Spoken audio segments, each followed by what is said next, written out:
this, but it's just because the turns are so complex. You know, you can kill people out of nowhere, and everyone's like, "Oh, backstab," and you have so much stuff to play around. But if it was that easy, you know, I like playing 3 to 4 cards a turn and still having a full hand. So Yeah. that's definitely my style in this type of game. You know, I play a bunch of other CCGs. That's just kind of my style is dump hand, refill hand, combo. I like complex turns.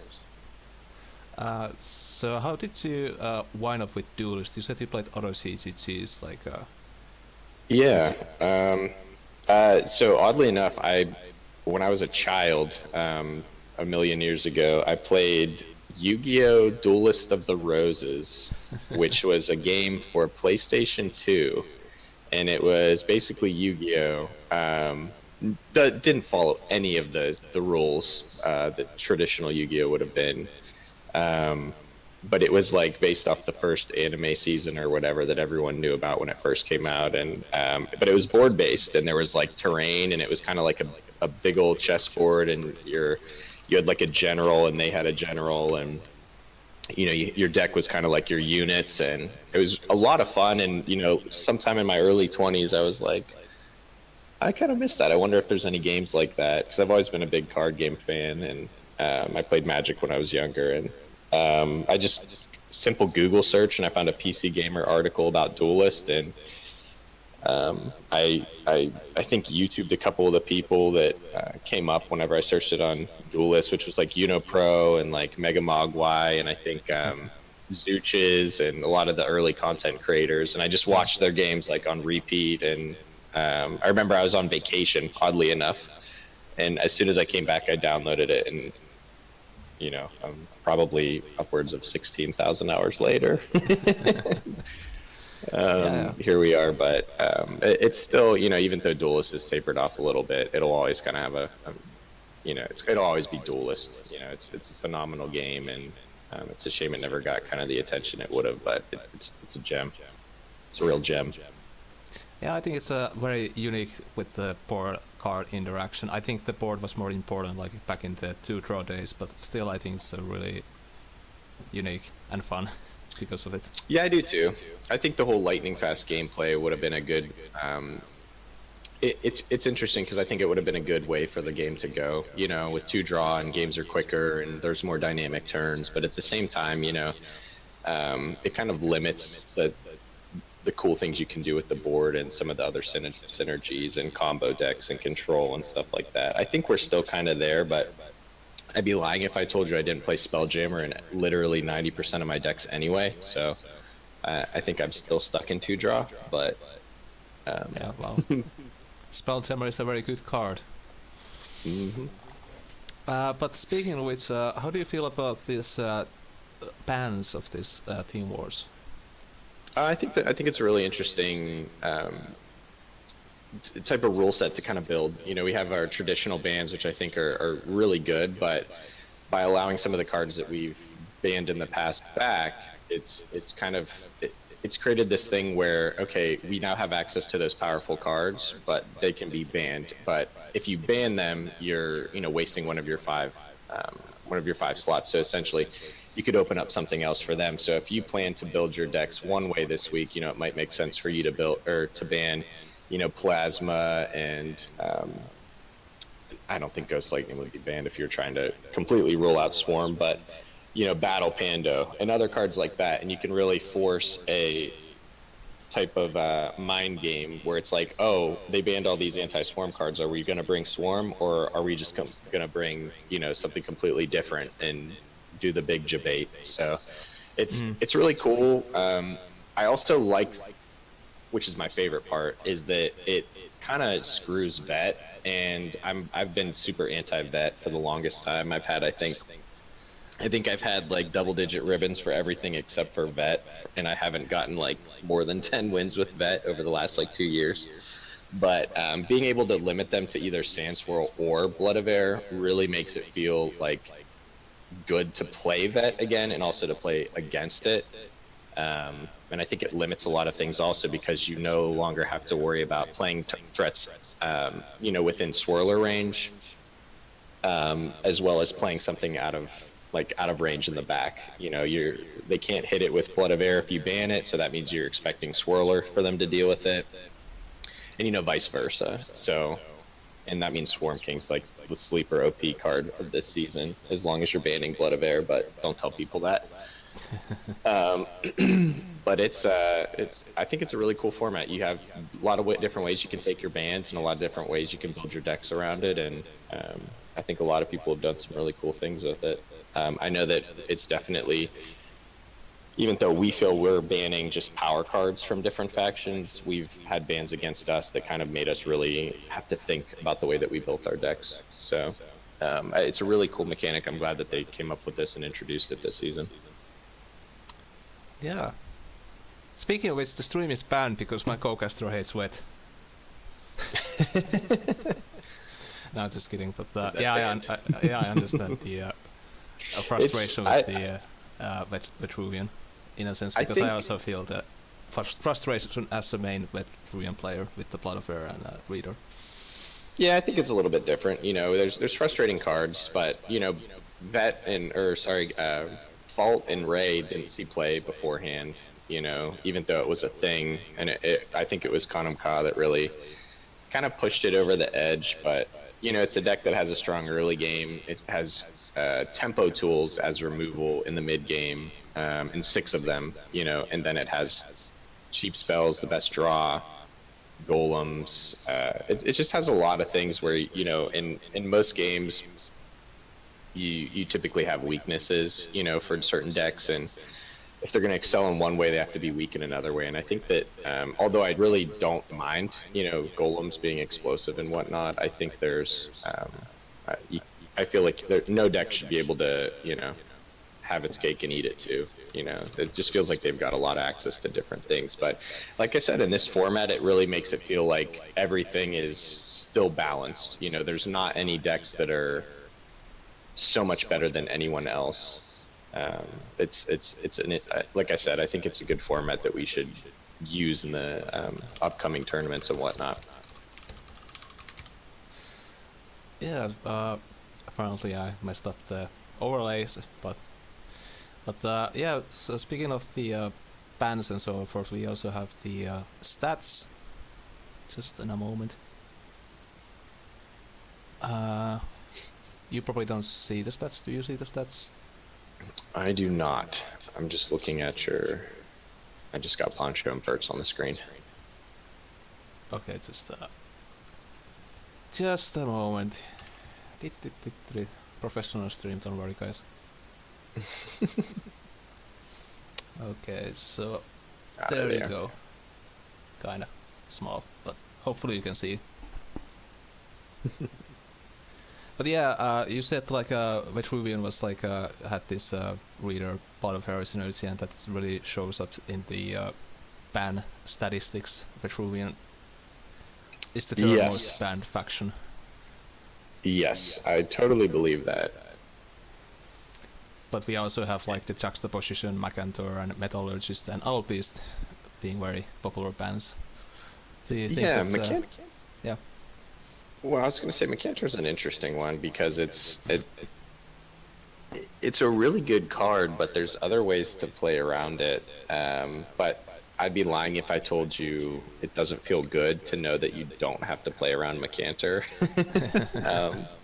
I mean, there's still Immo and whatnot, but in that... well, that's the other thing. You feel like in the Macantor or the Magmar matchup, that a lot of the decks that they go for when you're not playing Macantor, you feel like you don't need to play around it anyway because they're just trying to smack you in the face. So, a lot of different things. But do you see any other card pop out from you on the list? Not necessarily. I think those are the main ones. I'm actually it's a little blurry on my screen share, so I'm actually pulling up the actual stream to go in on it. But I can probably tell you in like 2 seconds. What are the top 5? Does it tell you the top 5 cards banned? Juxtaposition, Macantor, Metallurgist, Reader, and Alpist Sage.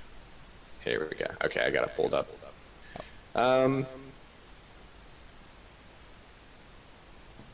I think juxtaposition's a really good one, and I'm going to tell you exactly why, because it really shuts down the whole fear, I guess, of Arcanists and Songhai. I know that Owl's banned, but I think you can definitely run some crazy stuff. Obviously, you can do some crazy things with just Jux in Songhai. You know, it hurts Kalios. It hurts, just typical aggro or anything that would just want to play minions in general with killing edge, stuff like that. But it really, Arcanist just feels like you're never going to see Arcanist ever in Songhai as long as you get rid of Juxtaposition, because it makes it so a lot of their, minions they want to play out of range can't hit your face as reliably. I can't remember what the little guy's name is, but the 1/2 that turns into like a 40/40 after, turn 4. Sakri Avatar. Yes, that's it.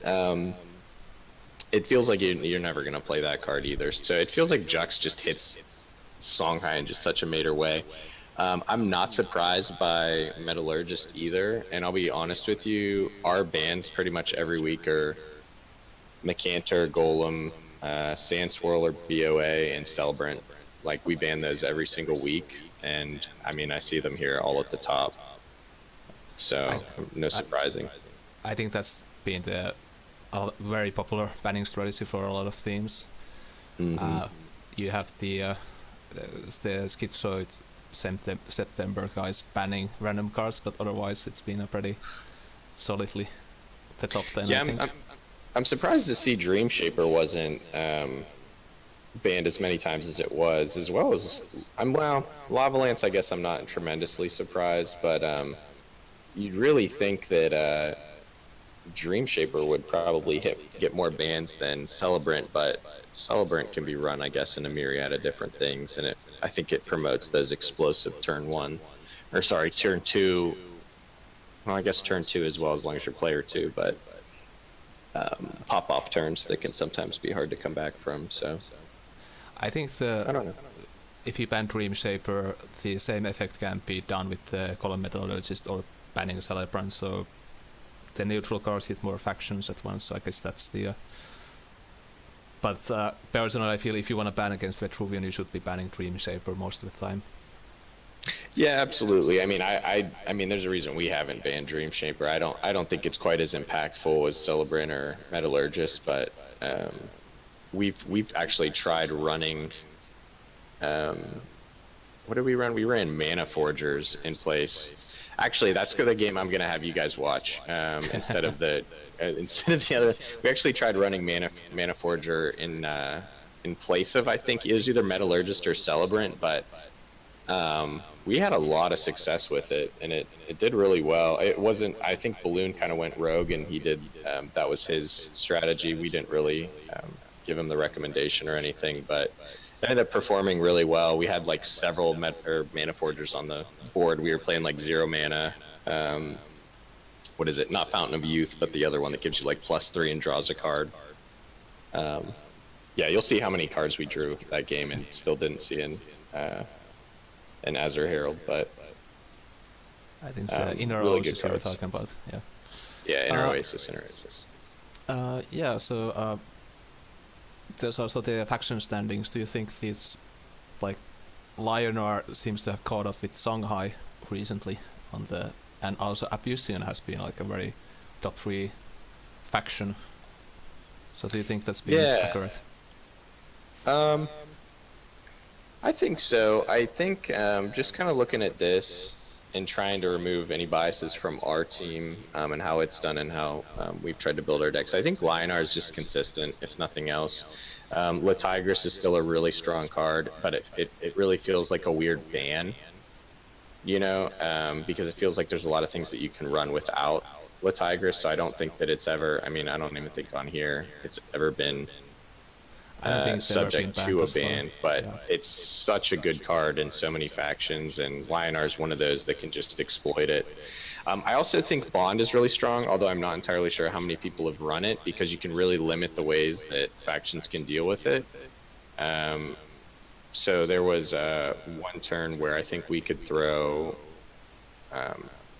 it was in one of our games this season, but we were kind of like overwhelmed, and we just plopped a thick iron cliff on somebody, and we had them dead next turn if they didn't have any way to deal with it. So I think, and they didn't, because I think we put an Aegis barrier on it, but nonetheless we didn't, and we still lost. But well, that's the Lionor way.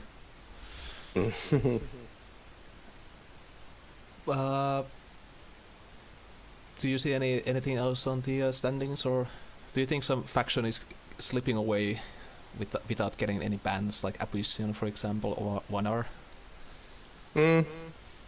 Not really. I think Malicious Wisp is a good ban, but if you're going to ban Malicious Wisp, well, I feel like if you were to go into that mentality that you'd want to ban Malicious Wisp, I think there's probably other cards in the deck that you'd run Malicious Wisp with that you'd probably want to ban beforehand. But as a whole, just kind of looking at these, I'm not surprised that Vanar is one of the least banned factions, neither, or same with Abyssian, I suppose, but in terms of the wins and losses, I think that looks about accurate. I think Songhai's still very powerful. They still have Ox, which can feel like a weird ban at times unless you know that they have, kind of a designated Ox bringer or somebody that's consistently brought it each week. I'm not surprised by Lionor, Songhai, and Vitruvian. I think Abyssian, Magmar, and Vanar are the weakest in this type of faction, in this type of format. Vanar, I don't know how many people have brought aggro Vanar, but I also think that decks like that are very susceptible to bans, and I think they get a lot weaker and can be targeted. So that might be why it hasn't done as well, although I know a lot of people have been bringing Kara, so that's true. I'm not entirely and sure. Also, Acro Vanar has been making displays as well. Mm-hmm. But also the Magmar has like the least wins in this tournament thus far, but they also have the most bans. Do you think that's correlated, or is it just Magmar hate in general? Could be. I mean, I don't even know what you'd ban outside of like Lava Lance and maybe Saurian Finality. But I'll be honest, if I was worried about Saurian Finality, I'd try to ban Adjudicator in the first place. Because I think that's really the only card that kind of can make that an unwinnable matchup. If you play an 8-mana Saurian Finality, but at the cost of 7, when you're on 6 mana and you get a mana tile, it's like just flashbacks to when it was unnerfed. Yeah. So I don't know. I also don't think I would ever be worried about Saurian Finality anyway, since Bender's a thing. But no, I don't know. Outside of that, I think Magmar's pretty not that great, because it feels weird, I think, banning Decimus, because it doesn't feel as impactful, and I don't think as many people have brought it as they should have. I know that we've brought it, but it hasn't particularly felt really strong. There was a game last week, somebody brought Decimus Spikes combo with the Ragnora, so I think Decimus is still around. But, yeah, I think exactly. I think Swagmaster Jesus has said it in there. I think banning Decimus instead of Spikes is always wrong as well. Tech Spikes hits that, like you were saying, the Ragro deck that I do think is really powerful, but that deck does not feel nearly as, I guess, strong if you ban something as simple as Greater Fortitude, or that kind of removes a lot of their burst and at least one of their egg limiters, or like egg hatchers, whatever they are. But I think your bans are better spent on something else, truthfully. Yeah. Well, besides the bans and so forth, the standings have been very updated. I think these are the week 7 standings. So Komodo Crusaders is there on the 4th space with the Schizoid, Frania, and Toronto Erratic Raptors with the same score. So your team is heading to the playoffs, hopefully. I think we play them. We actually play them today. So that'll be a little tiebreaker action. I think I think it was Icy or Boronian that made a lot of calculations, and he said like 5 teams, including 2 Beast Disciples and Get Brothers Anchors, have a chance to make it to the playoffs, assuming that this and that, and that this person loses and so forth. So it's a pretty tight weeks ahead. Yeah, it's good to see that. Nonetheless, it's nice to see that, you know, like a 3-way tie. I think that's pretty cool. Now, of course, that can be, you know, have to do a lot with formatting, but at the same time, I think that's cool. Especially because you see a little bit of a disparity in the game wins, game losses. Everyone seems to be pretty much in the same ballpark, except for Rock and Rocks. They seem to be, they seem to be rocking. We'll just put it that way. Yeah. Nobody knows what they have fed to Perds on the Rock and Rocks team, but they seem to be like winning every single game. That's far. Right. But yeah, I think we're ready to head off to the first match if you're emotionally ready. Yeah, emotionally ready. Yeah, sure. Fired up. All right. So the first match of the series is, speaking of which, Toronto Erratic Raptors versus Rock and Rocks. And for the fans of this, sorry, I have this window all over the place. It's gonna be. I'm a big fan of their logo, by the way. Erratic Raptors. Oh yeah, that's very impressive. I have to say that's like one of my favorite logos. I mean, for anyone that's unfamiliar, there's a team in the NBA, the Toronto Raptors, and that's like their logo. But this is like really cool the way that they've altered it. Ah, I like the magma right there. Yeah, that's perfect. I'm just like looking at it, and it's like they blended it perfectly. It looks really good.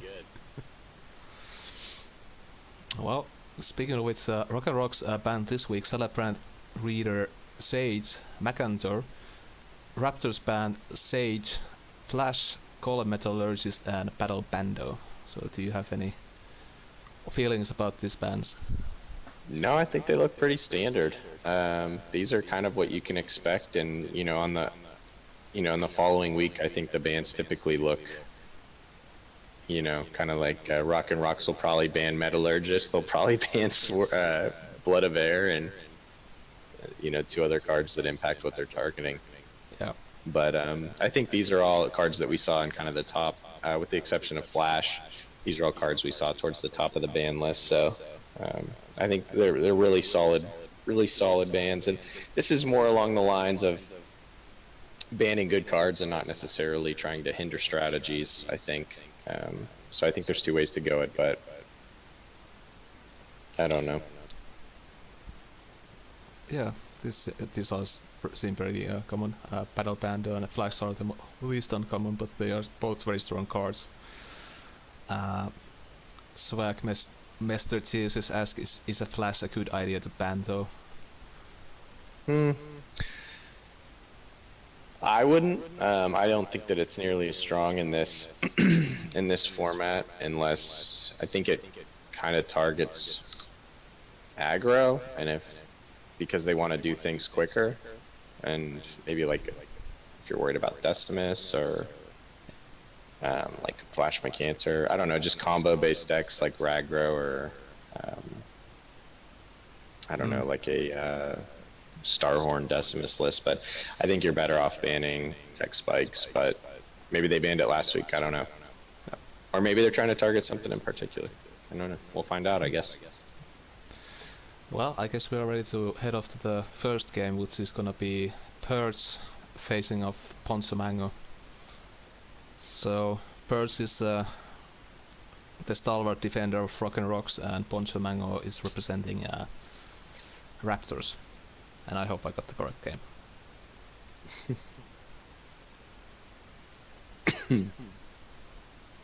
So Perds is playing Lionor, and Poncho Mango is playing Kara. I've seen a lot of people start to kind of go the Kara route towards the end of the season. How do you feel about Kara Do you think she's underutilized? Um, I don't really know. She's kind of. I haven't really been a fan of her in a long time because, well, it started with the whole neutral general, and I guess being able to hand buff tigers and all that good stuff. But she just has always felt like the neutral general to me. Now, I mean, she has newer options with the like walls and tokens and all that good stuff, but this seems to just kind of be maybe a little bit of a mid-range list. I haven't looked at the deck list, so I can't confirm for sure, but you know, Kron and Paragon show that they at least want to try and get to the end game, so maybe it's walls. And I think this is the right play because they know that they're going to have access to the mana tiles for sure next turn, which means they get a guaranteed Kron, which they don't have to do so much with the cards in their hand. You know, I think they have a relatively good curve so that they're not worried so much about hand size, and they could really clear out those walls with the Tiger. And it puts Hertz in a weird position where if he wants to play the Tiger again, he probably doesn't have a 1-drop. And that's one setting him back 1 mana. It's not efficient. And all he's doing this turn is clearing 1 wall. So, and that's the last thing you want to do going into a turn where your opponent can play 5 mana Kron. Yeah, that's true. Well, there's the Arclight Sentinel, so two walls go down, and there's a 2/4 on the board, so not the worst situation, I guess. So there's, I think, a couple options now for Poncho. I think he can take the mana tile and obviously do Kron. But he also has the ability to just cripple his opponent with Malicious Wisp. And with the way that I don't think there's a way that he can prevent them from getting the tile behind him, but I think he could put more walls down and play the Malicious Wisp, but I don't know if that's the ideal play. I think just getting Kron on board. Maybe defensively, since BBS is going to be online next turn. Yeah, I think the Kron seems the safest option. I mean, you could steal the mana tiles, but I'm not sure what your... that seems like just a face of 2 good cards, I guess. Yeah, I think if I was him, I'd play probably Kron either back right or behind or up top, depending on whether you're worried about the replace spawns. Yeah. Well, there's the Kron coming down into a replace of something.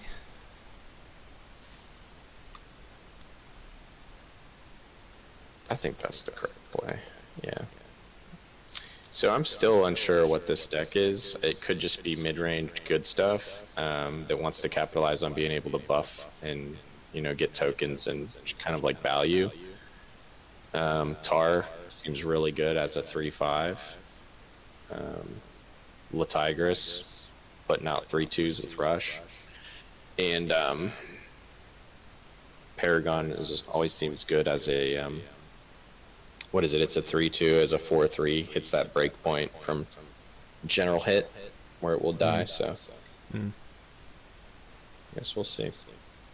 Either way, it's I think he's in the lead as of right now. Birds cleans up the frenzy minion, so no walk up to the mana tile.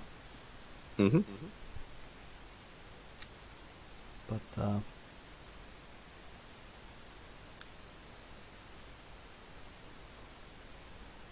interesting to see what he plays next. Might give a clue what he's actually playing. Well, I'll tell you one thing. He can get a confirmed kill on the 2/4 if he doesn't block him from getting the mana tile and putting the Latigris down.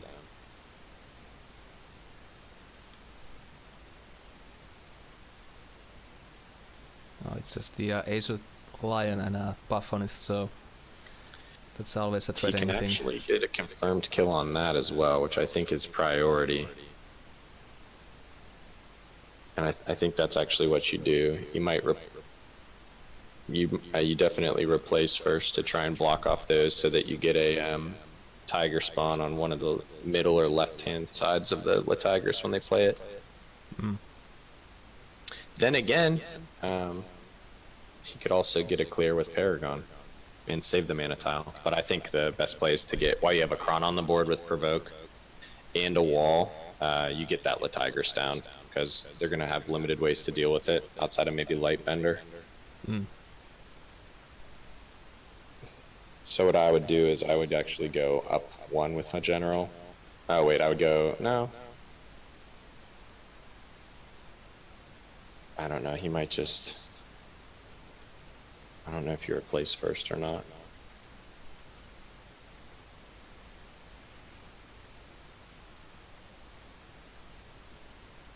Tense moments and minion spawns on the tile.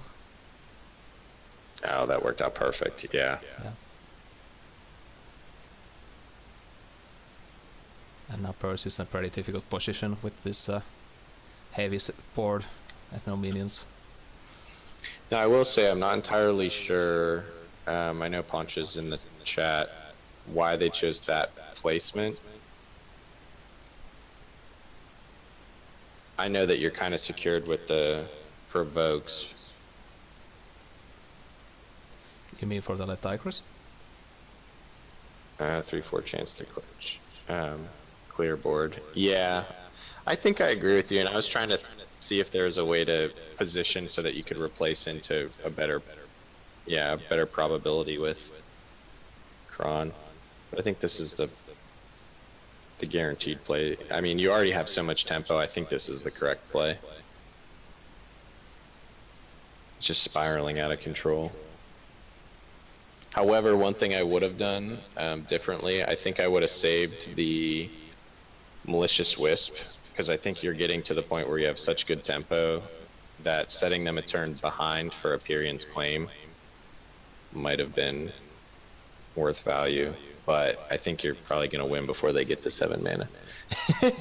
That's right. This is a board you'd never want to see. I'm not counting Perts out by any means, but oh, you knew they didn't have Claim. Okay, well then never mind. This is such a frightening board. These are like the two best 5 drops. Don't at me, because there's probably maybe better ones, I don't know, but these ones are insane. I think for the neutrals, I think these are the best ones, or at least very top ones you can play. Yeah. But there's the Lightbender cleaning up the Tigris and the range minions, but the Kron is still active. Yeah, and on the previous turn, I was trying to think if there's a way to play around Lightbender, but you pretty much got hit no matter how you did it. So this is good.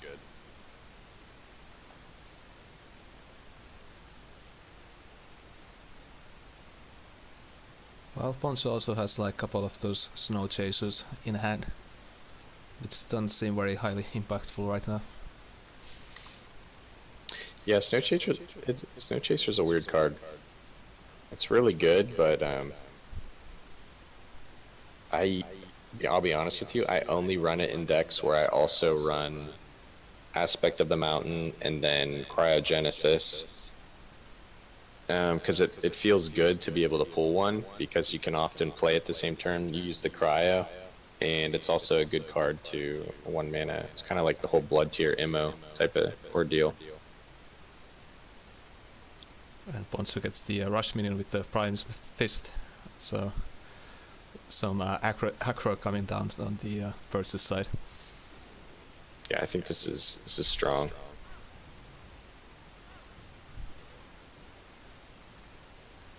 And they decide to clean up the Lightbender instead of hitting phase.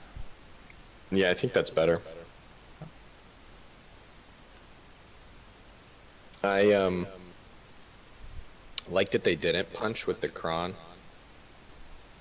but I think I would have traded in the 2/2.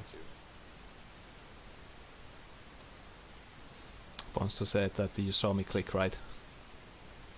So I'm not sure if he just misclicked there.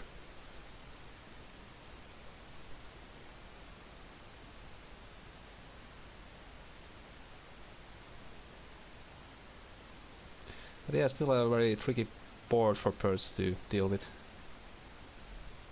I mean, it's the liner, so there's still some good comebacks. Right.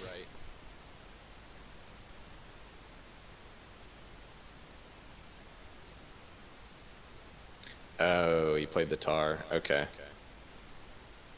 Or he tried to play the tar. Oh. Yeah, that tar would have been...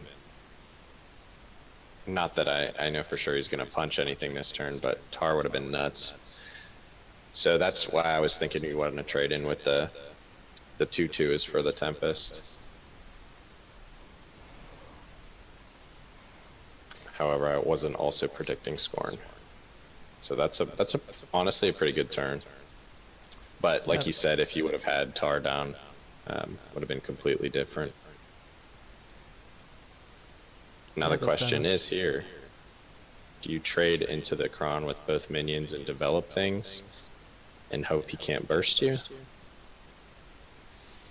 Yeah, that seems kind of itchy when you don't have really strong hand.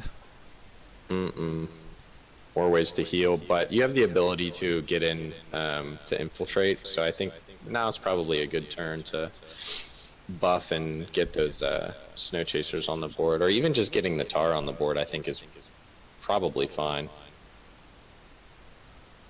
Yeah, so it looks like Ponzo is just gonna go for the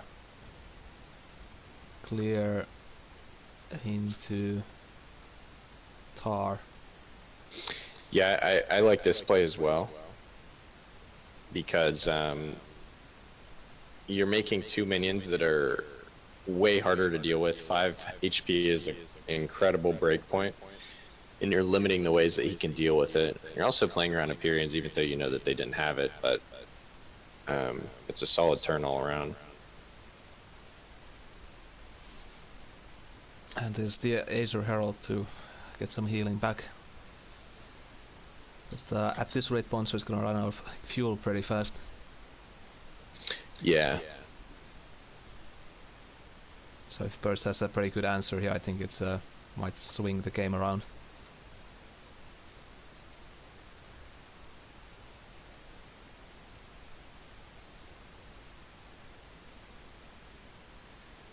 I'm trying to think what he could do to try and deal with this. He's playing around Bender.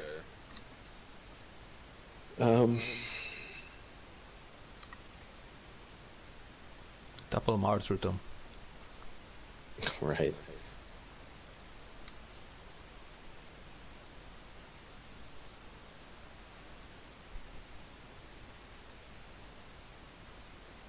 Oh, there's the Letigris.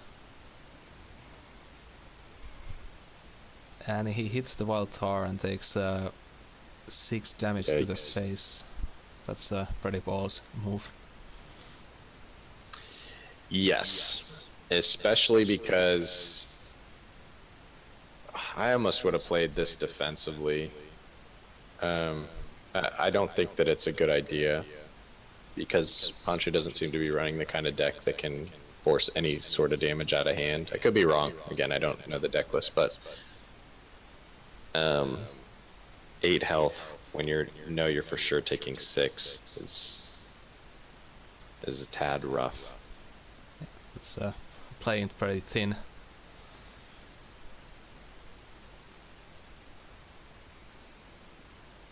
But the Ponzo doesn't actually have anything to deal with the Letigris at this turn.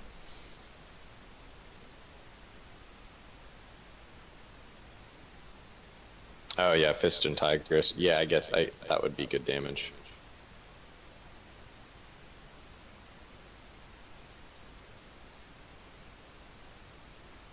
I think you go for it.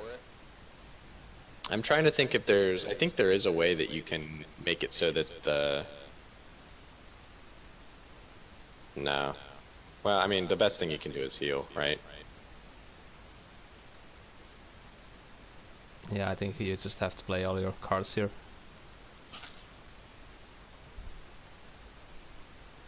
Make some thick boys. I mean, it looks very unlikely that Perth will actually burst Poncho down from 14 health here, even though there's a Tigress on the board. Yeah, and at the same time, he can't really use the Tigris the way he wants to. And I like the positioning as well with the Herald and the Snow Chaser because it limits him from retreating for the most part. Even if there was some miraculous way they could get out of it. But here's where you really see, I mean, if you think about it, how impactful just Gravity Well and Hailstone was turn 1. I mean, you set them back a 2-drop. You kind of forced them behind the 8-ball, and you were able to ramp into 5. And I think that's always the go-to play is Vanar when you're player 2, because you have way better access to the mana tiles than your opponent does almost always, because you're closer to them and they're further away from them based off of the starts and being able to hold them in place. Mm-hmm. Turn 2 Kron just... Yeah, that's really rough. Just does it. Experiment as the walls around. Mm-hmm. But, well, Burst has a pretty nice, clean turn there, I think. Oh, I agree. Yeah, I thought that was really good. And Poncho, unfortunately, doesn't get a lethal on board. No, but he does have a way to deal with that Tigris, and I also think that being able to get space in between him and his opponent is equally as important. Mm.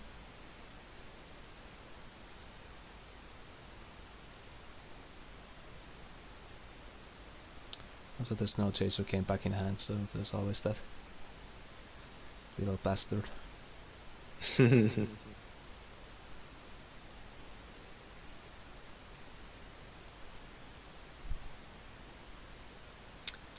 See, I would not. Yeah, I was gonna say, I think that one of the correct positionings would be to put it actually above Argent.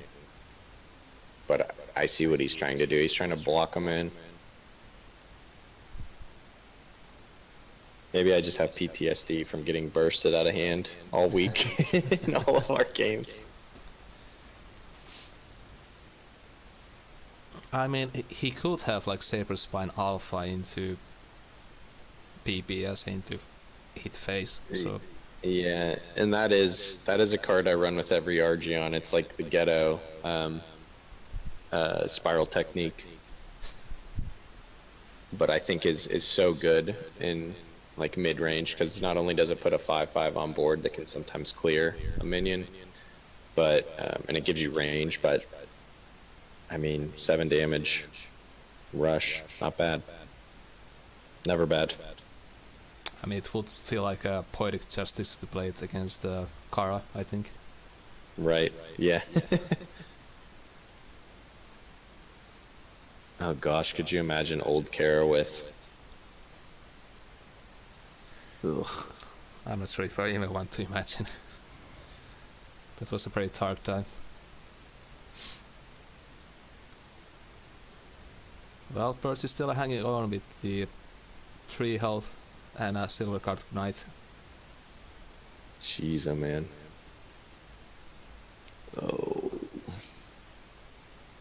To be honest, I think Birds is doing a really good job here with the cards and really bad luck for Poncho with his throws. Yeah, I agree. Sorry for doubting you, Birds.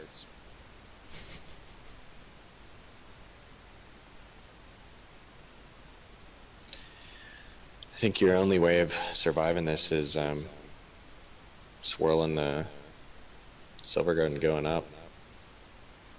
Yeah, that feels really bad though. Oh, it feels horrible.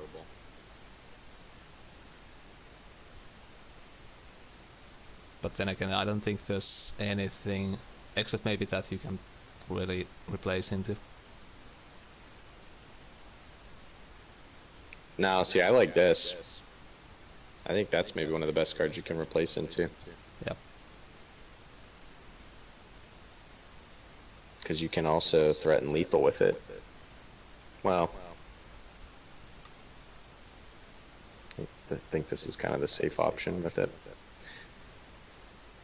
dead to Tempest regardless. I think I would have tried to get all 3 walls on Arjun. Reason being is, if you were to draw into a Tigris, you could get that little bit of real estate on the right-hand side, but you're gonna have to punch regardless. So, nope, always have it. Yeah. Yeah, that was a good game. That was really close. Yeah, that was a really good game, but very unfortunate for Ponsamanga, I think, there at the end. Just throwing snow chasers all came along, doesn't really win you games.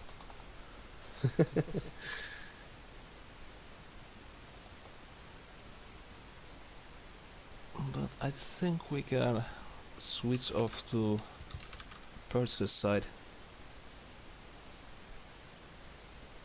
So just a moment.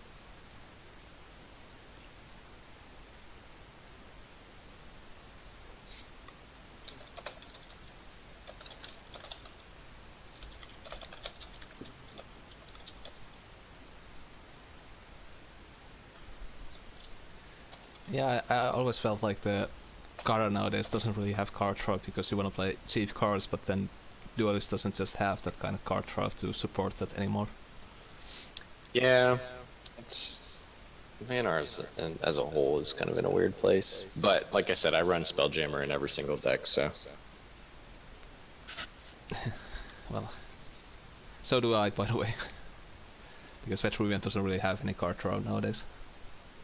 No, I think Vanar's the only one. And that's, well, or Spelljammer's the only one. Yeah. Well, so we are spectating the Mr. Mana trying to kill the monster, and Perch is still with the same list from previous game.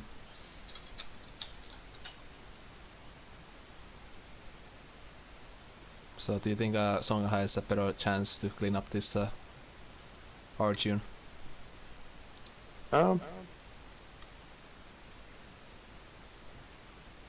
Possibly.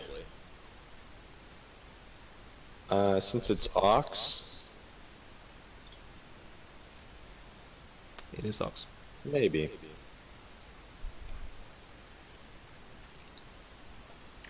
Oh, so now we're getting a glimpse into Hertz's real strategy, Congregation. Which, again, that should have probably been obvious to me when he played the Tigris, but it's so good, you just play it in whatever deck you want. Yeah.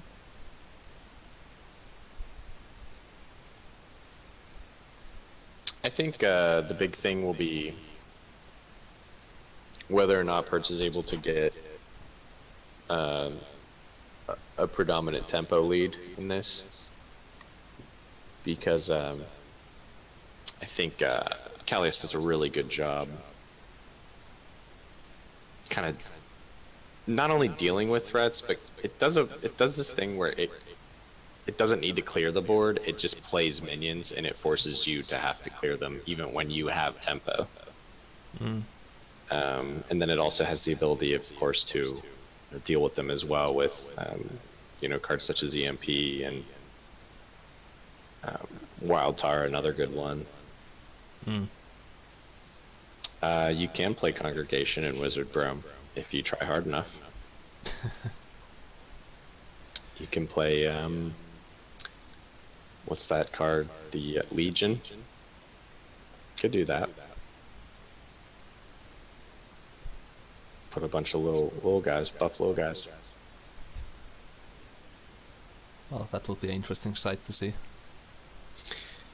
Yeah, I have a quick anecdote. One time I played a deck that it played Memivore, whatever that card is, and the artifact that brings 3 drops back, and I played it with Legion, and I played a game against Pierced, which, if anyone remembers him, he's one of the really good players from back in the day, and we played an hour-long game where both of us were in, and the funny thing about it is that I fatigued him like so early on, and we played like another 30 minutes where it was just literally desolators that had like chakram, and they were just like killing off all my little guys. It was just the most ridiculous game ever. But I would never do that ever again. Milling is a viable strategy in Duelyst. Just ask Sark.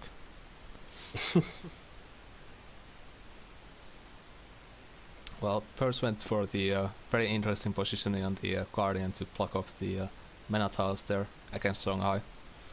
I think that's correct too. I can't remember if did they ban Jux? They didn't ban Jux this week. No. Just the battle. No. Well, actually, it's just the Celebrant that would be actually. Yeah. No battle ban. I think that's good positioning.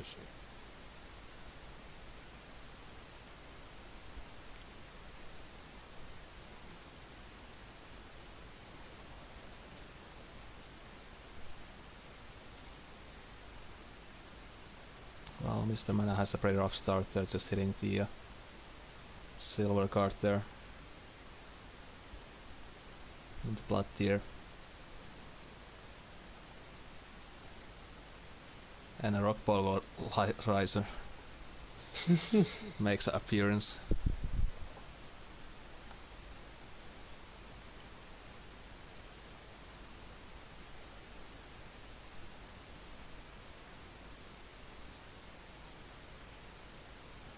Well, Birds has a pretty good clean on this board right now, as it stands. We'll just play the Scorn as well. Yeah, I think that's probably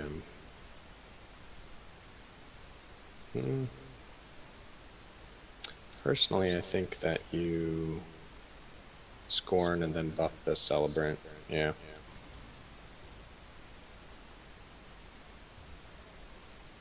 That way you can get in front of the tie, yeah.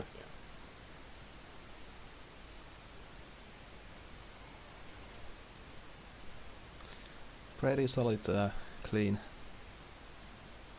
Yeah, and he's got a wide variety of answers in his hand. You know, he has the Congregation, the ability to buff his stuff if he chooses to leave the Celebrant unchecked, which I doubt he will, but you know, he's got some AoE, some heal, and some Lightbender action, and in true Duelyst fashion, we're replacing last. Everyone knows a good player always has what they need in hand. You don't need to replace until at the end of the turn. Well, that's why you replace last. Correct. So you have the best cards next turn.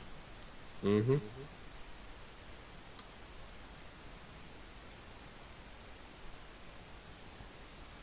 But I also like this positioning in that sense that kind of forces Mr. Mana to play on the right side of the board, so he's very restricted on his movement. Yeah, no, I will say there was another play that he could have done with he could have developed a Healing Mystic to heal the Celebrant up so that he had a 3/4. But wouldn't have the Scorn on board. Whether that was right or wrong, I don't know. I just think it's a different line of play. Well, the crown comes down for Mr. Mana, and he's pretty well off with his Ebonox play, I think, right now. Mm-hmm. And that's still a pretty big body to deal with. Yeah, and again, so I think if he would have gone with the Healing Mystic play, he would have been able to get some mileage out of the Celebrant this turn. But again, you know, hindsight, 2020. Probably could have got a Congregation on both of them, but it still would have been subject to Mr. Mana's positioning on the Kron.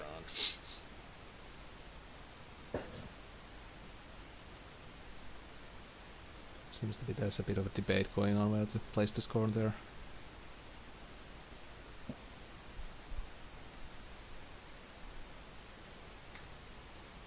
I would imagine the Lightbender is coming down this turn. It would almost have to. Or they can just double Tempest everything. And go face.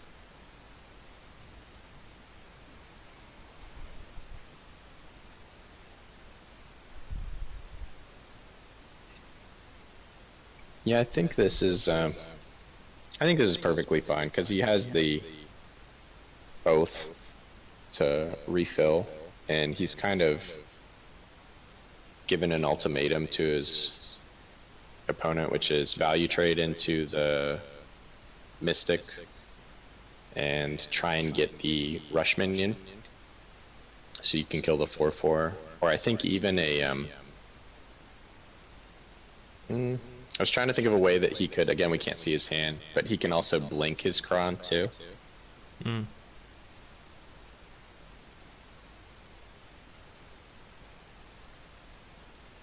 Well, it's the flying minion, so no rush it this turn. Yeah, I don't know if he could have played around it, but he also played into Paragon.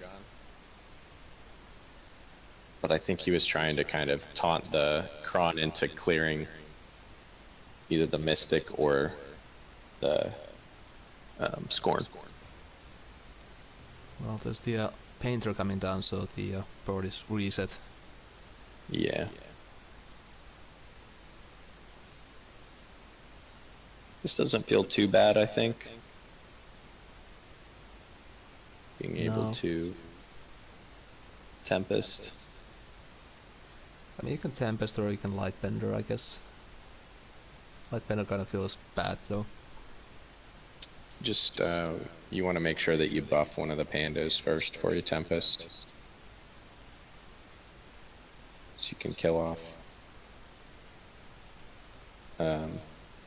both Ron and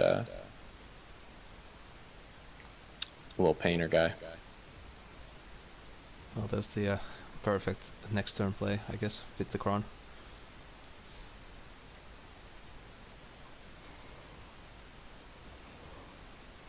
Yeah, and he can go ahead and get himself a little Celebrant action down. Ramp to the moon and back. Yeah, I think you put him to the corner. Do whatever you can to start trying to keep him from body blocking. They skip the mana tile, which I think is fair when you're dealing with Gallius. Yeah, I don't know if you can hover over Callius so we can see what his count is, but that might have weighed a decision. Unfortunately, the replays don't show the actual count during this moment, only at the one at the end of the game. Gosh darn Duelyst. Replays everywhere. Right. But I think that could have weighed the decision is based off of what he's played. I think he's played a 2-drop, 3-drop, 1, 2, 3. I don't know if we've seen a 4-drop or not yet. Yeah. Yeah. 1, 2, 3, 5, 6, I think seems to be correct. Mm-hmm.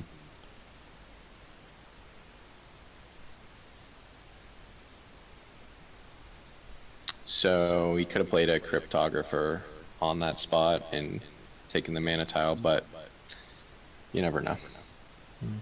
Probably better to play around it because you're probably not going to use it regardless. Well, there's a option to clean up this board with the Holy Immolation.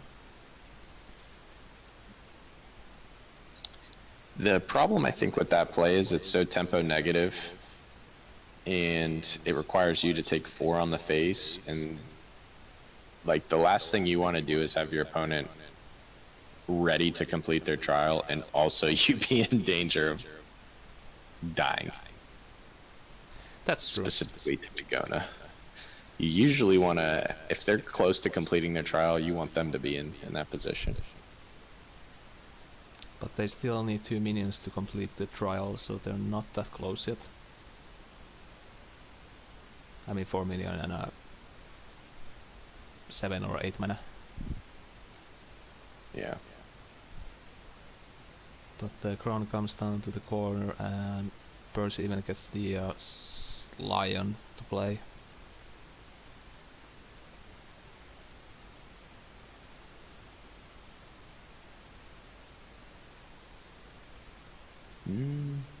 Debate on hitting face.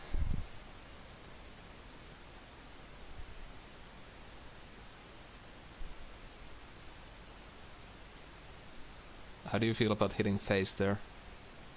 I don't like it. I think that he's got some stuff that you can't deal with. It's out of range. I think it just puts you in lethal if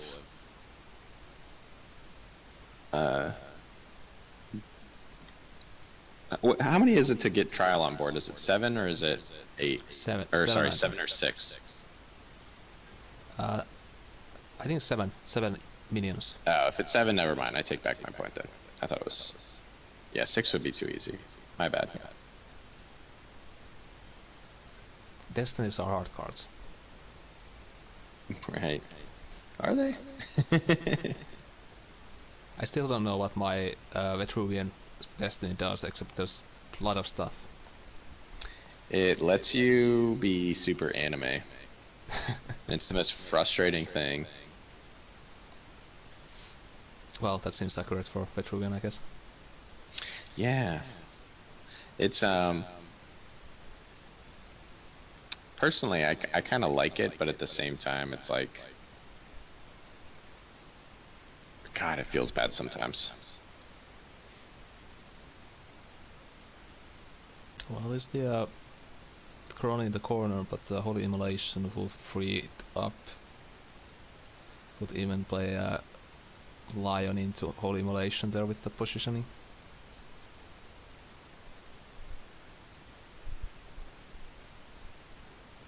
I think that's the correct play, because you want to make sure it blows up all that stuff. And you just, I think you just go face with the Kron. Yeah. Maybe you buff the Tiger instead, though. I don't know.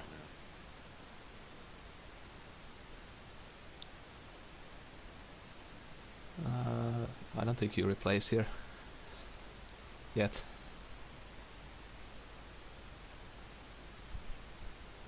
What he could do is... Yeah, I don't know. I don't think that's the correct play, so I won't even say it. Oh, they're just going face here. Yeah, I think this is correct. But it's very close to lethal here.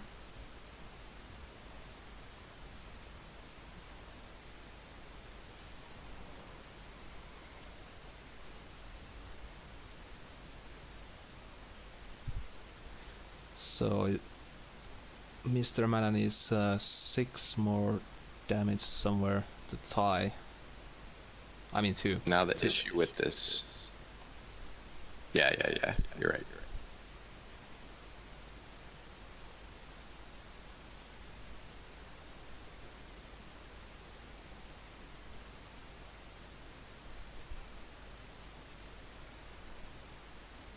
If you could equip 3 song artifacts, which will those be? Asks Swagmaster Jesus.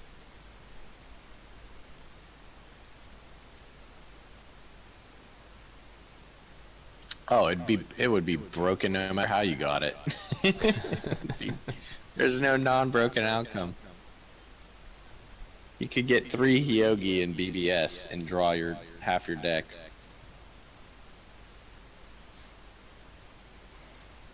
Or you could get Bangle and oh, I don't even want to think about that.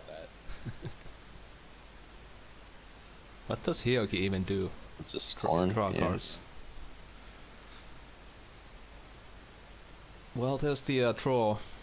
I actually missed the end of it, but seems to have been It was probably either, my guess would be, hope for that they didn't have what they needed the following turn, or just settle for the draw. And I think they just settled for the draw. since It was a Scorn into Battle Panda.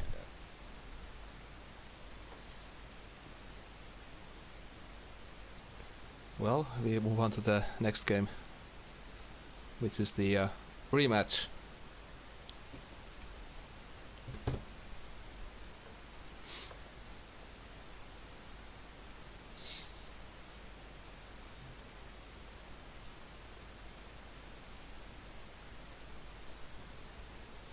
So seeing the last game, do you think the decks are more or less equal, except that Perch is playing on the other side? I think they are. I just think Hertz needs to get out ahead quicker. How he does that, I don't know. Definitely want to lead Tiger because you have Sentinel and you can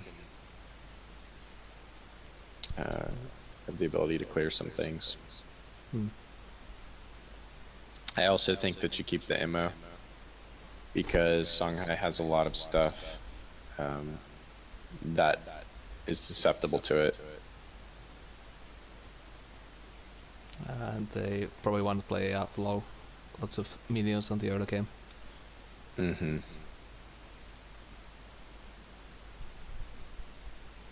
See, I'm not the kind of person that plays Tiger in front. I guess it threatens middle tile, and I guess they're playing a deck where maybe they don't play the only card that you would maybe play in front might be Battle Pando, but also not really. I don't know. Maybe it's the right call because you know they're not going to play something directly on the tile.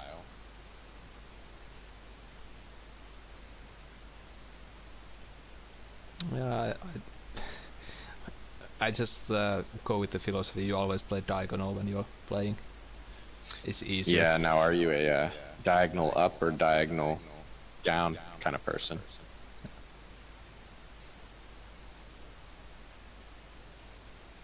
I mean, you can still, if it's diagonal, you can still play Cryptographer and just hammer away at face. True.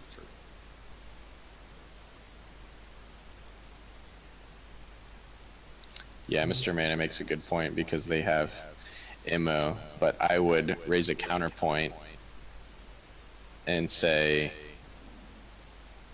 that they're also telegraphing that they have Immo, and you played into it. Boom. I still think that's the correct play, what you guys did regardless, but...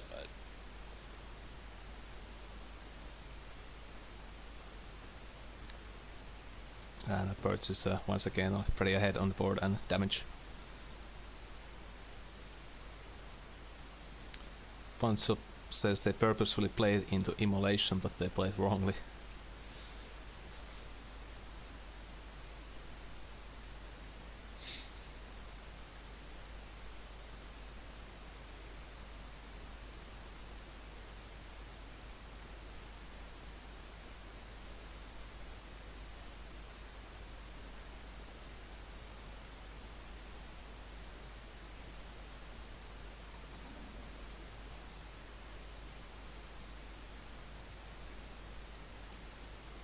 Blistering Scorn. Kinda defensive positioning on the Scorn there, I think. Mm-hmm. I would imagine if you were like playing Scorn that earlier, you would probably want it to play it a bit more aggressively on the board, but I'm not a very good Songhai player.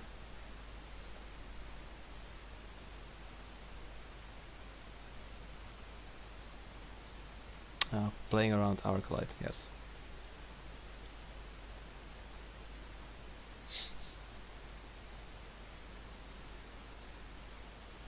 So we see they just drew into the Tigress.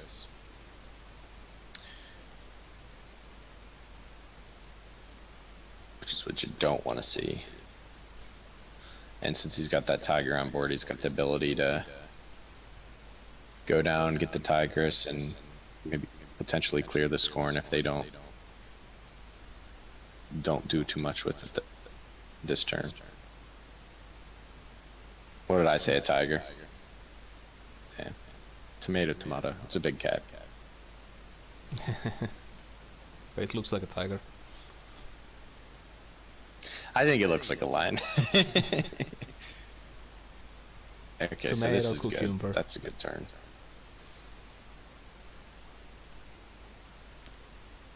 How dare I? So you can try and get the.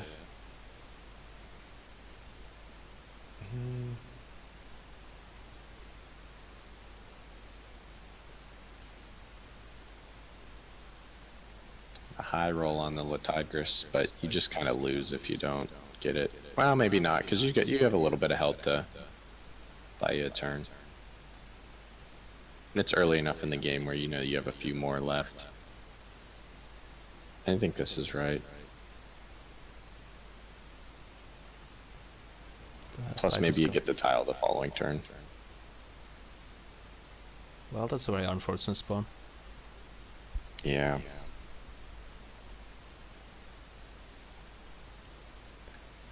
Doesn't really I don't know threaten what you tile do or with anything. Yeah. Mm-mm.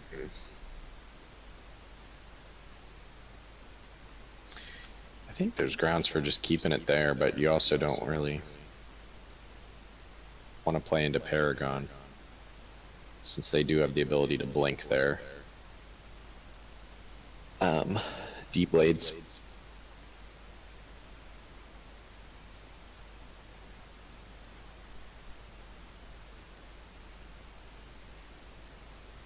Perhaps has a lot of draw and healing in his hand, so he seems to be settled for the long game right now. Yeah. My thought process would have been put the Cub down one in case they do have the ability to do the Paragon play. It gives you the option to either clear Paragon off or buff the Cub and punch the D-Blades the following turn.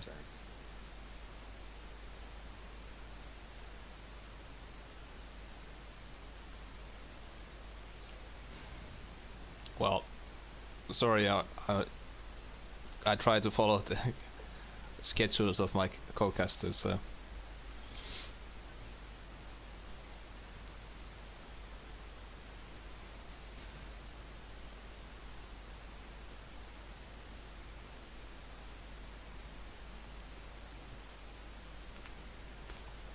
all these awkward scheduling issues. You're also gonna play your games today, right? Yeah, our games are at 4.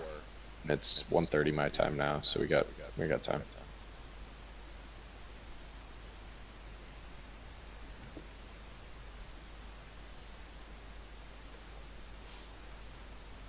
Who are you playing against this week?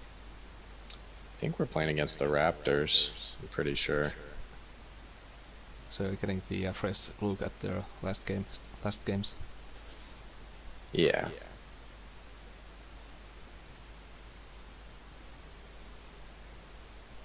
I don't even know what we brought. TBH. I was traveling this week, so I didn't have much to do with the deck building process.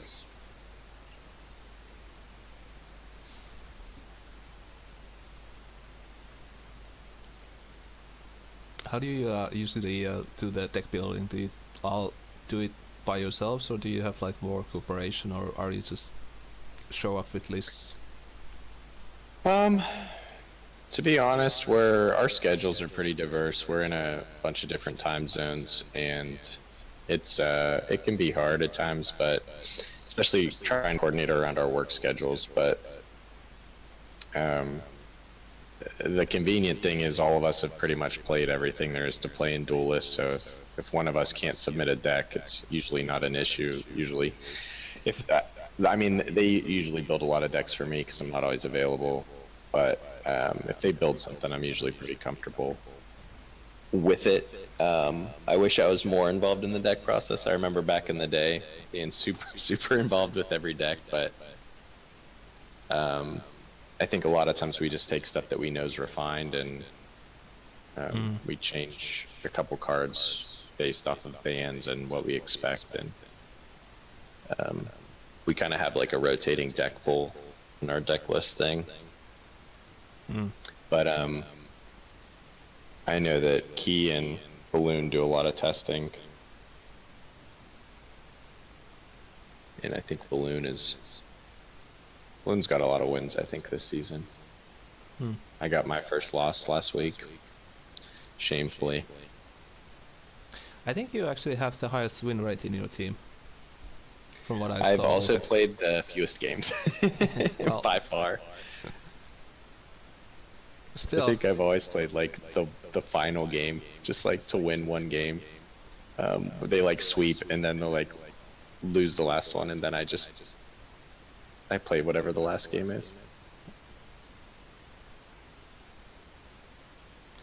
well, Yeah, apparently Rockin's killing it.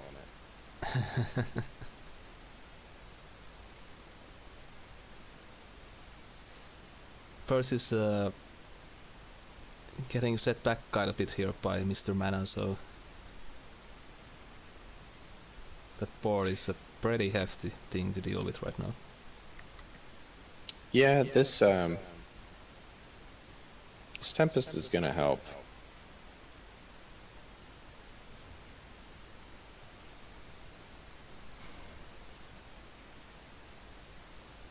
But again, it's kind of one of those things that I mentioned earlier where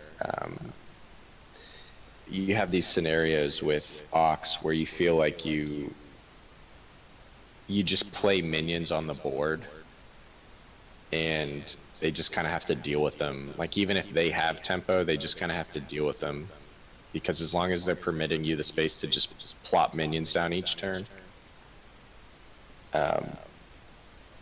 you know, they get one step closer to completing their trial. Hmm. And another thing that kind of goes underlooked is playing against Ox also prompts a lot of general face punching because they want to keep your board clear at all times, and sometimes that goes against you where you find yourself pretty low on health yourself. Yeah. That's kind of the trap you fall with when you're playing against minion heavy decks, that you start punching things too much. Oh, for sure, and it's definitely a trap because you have to do it, you know. Yeah. And it plays perfectly into what they want you to.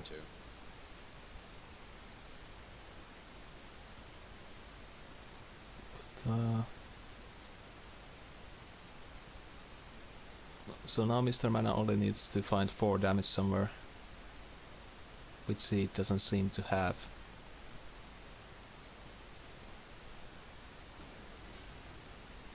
And Mr. Mana is retreating.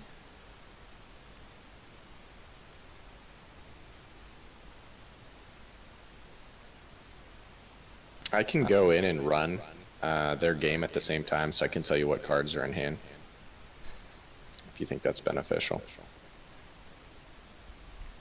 Well, I think that might get too difficult to set up. Oh, no, I just meant like reading them off. But I think this is fine, the way we have. We're in too deep. And, I really want to get the 2-hand set up, but apparently my computer is not powerful enough to scratch Duelyst. I don't even know how to do it, and I've been meaning to learn how to do it, but again, Immo's going to show just why it's still good against Songhai. Granted, it's not going face, but... Well, you could put it on face. Just take 4 damage. Yeah, if he brings the Pando down, maybe buff the Pando first. The D-Blades has, what, 2 health? Yeah, he could have buffed the Pando to punch that. Oh, he's gonna send that face. I don't know if I agree with that, because it was gonna die anyway. And I think you could have gotten... Well... I guess it was either RGNB here or diagonally down to the right one, so this is probably better. Well, these decisions will last for the rest of the game, so... I would, my concern for it is that now you're at 8 health, and I don't know what their trial's on, but I'd be fearful of Dagona just spiral techniquing me in the face right now. And you'd be at potentially 10 health and down 1 slot, so you wouldn't be able to get hit by it. Then again, how do you clear a Dagona the next turn? So I guess it's kind of checkmate regardless. Good old Dagona. I really like the card, even if it's a massive fish, but I like the idea of the card. Oh, I think the card's great. Also the fact that T2 managed to spawn it off the board, which was kind of interesting. I've never seen that. The only time I've seen off-board interactions was with, it's probably the same thing with Freeblade. We actually had a tournament game.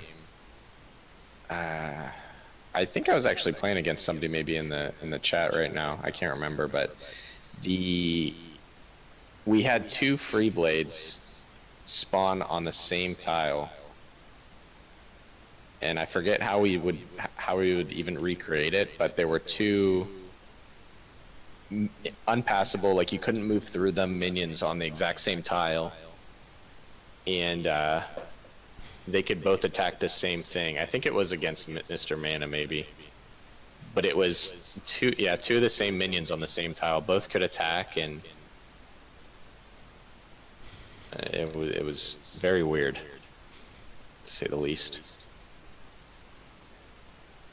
Well, that sounds very interesting. Well, good old Duelyst.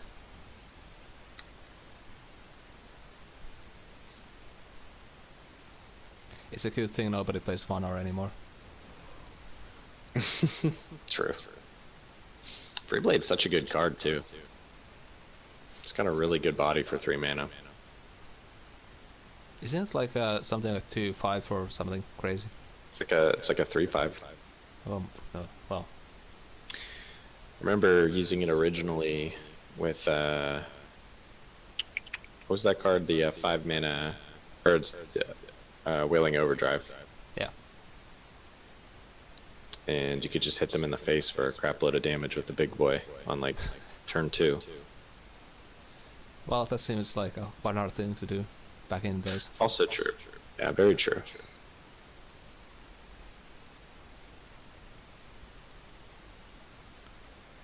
Well, it seems that Mr. Mana is running short on answers to this card.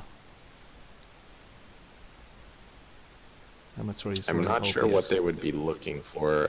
Oh, maybe a Primus Fist, maybe. Yeah. Yeah. Well, that was the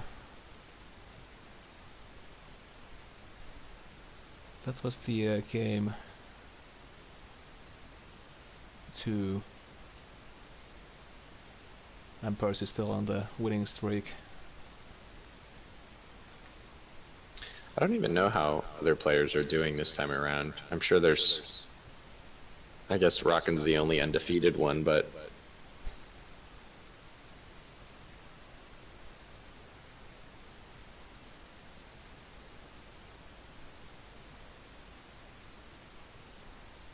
Oh, there are a lot of things. I just meant something that you could play alongside it, like after you put the Bakazori down.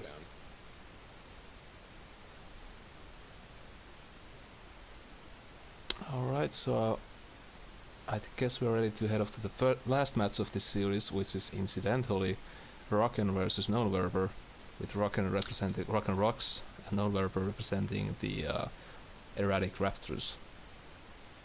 So we have some, we've had some spoilers already on how this game turns out. Well, when you have a legend playing, I guess the result is self-obvious already. But Rocken is playing Ragnora, so and it seems to be X.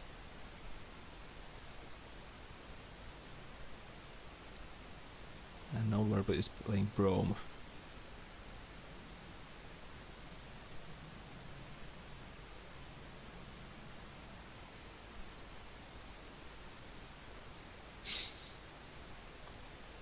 Good old Brome.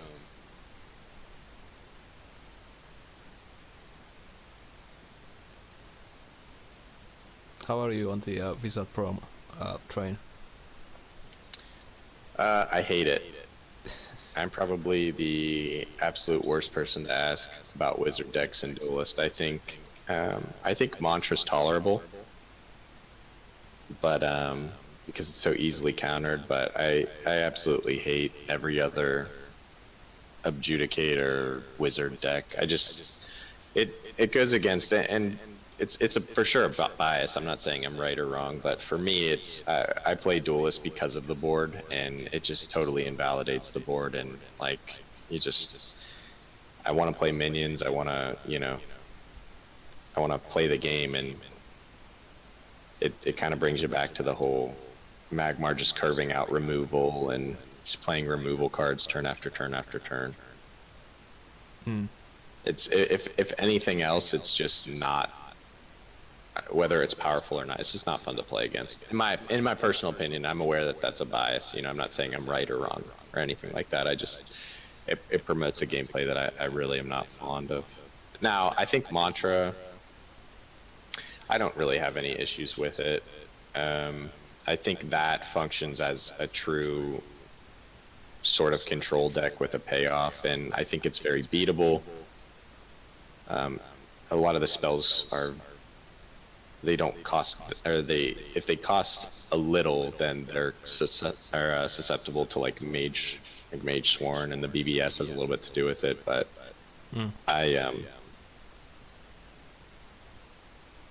brings me back to just curving out removal Magmar days, and if I'm gonna play that style, I'd prefer to play a different game. But this is a pretty good hand, in my opinion, from Rockin'. We see basically everything you'd want to see, but well, you have all the things you need for good egg times. Right. Part of me just wants to just throw a bunch of stuff on the board, whether that be Jammer into or Crypto into Little Bird plus BBS, but you know that he can't really MOU effectively the following turn, so yeah. I think his best play might be some iteration of Tempest into BBS.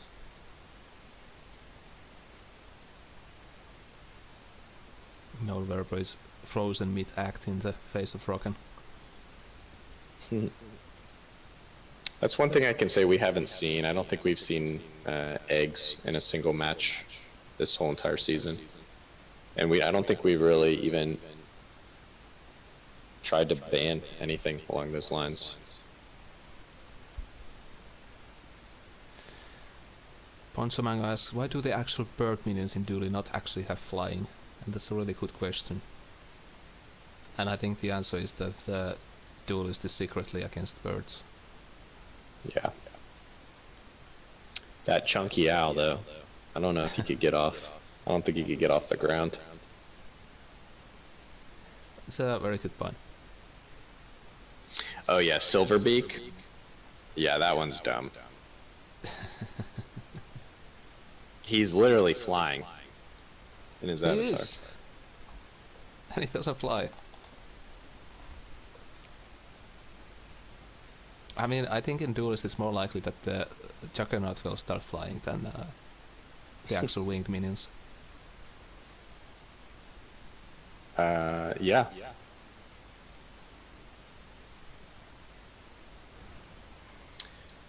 One card I would like to see more of is the there's a little Tempest action. So he doesn't opt for the BBS, but rather the Lucent Beam, which I think is correct, because he is going to have BBS the next turn. And I also like that he just completely removed the Scintilla, because, let's be honest, the Scintilla doesn't need to contest anything. It just needs to survive. Yeah, one card I'd like to see more of is the which I think is overstated or overcosted for the most part. But at the 9 mana summon the last minion your opponent did and give it rush, and I think flying or something like that. You can literally just send it fly or send it face. Isn't that the opposition 8 card? mana, yeah. Yeah, what's it called? What's the name of that card? Unleash the Evil? Yeah, Unleash the Evil, that's what it is. Yeah. That's a really cool card. I'm surprised it's not being played more. But then again, Abyssinian has like all the cool cards like Betrayal and so forth. Yeah, every single time I've tried to play it, just obviously for fun, like obviously it will never be considered good, but I think every single time I played it, my lethal was literally with like a flying minion with like 1 or 2 attack. Like it's always been. I mean, is that an enjoyable lethal? Sure. Well, Rockin gets a lot of eggs on the board anyway. So, still pretty solid on his game plan. Yeah.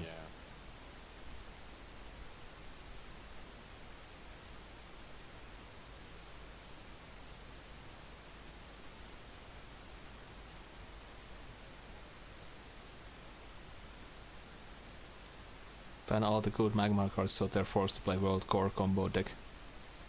Then bring Unleash. That seems like a very valid banning strategy, I feel. Yeah. Super solid.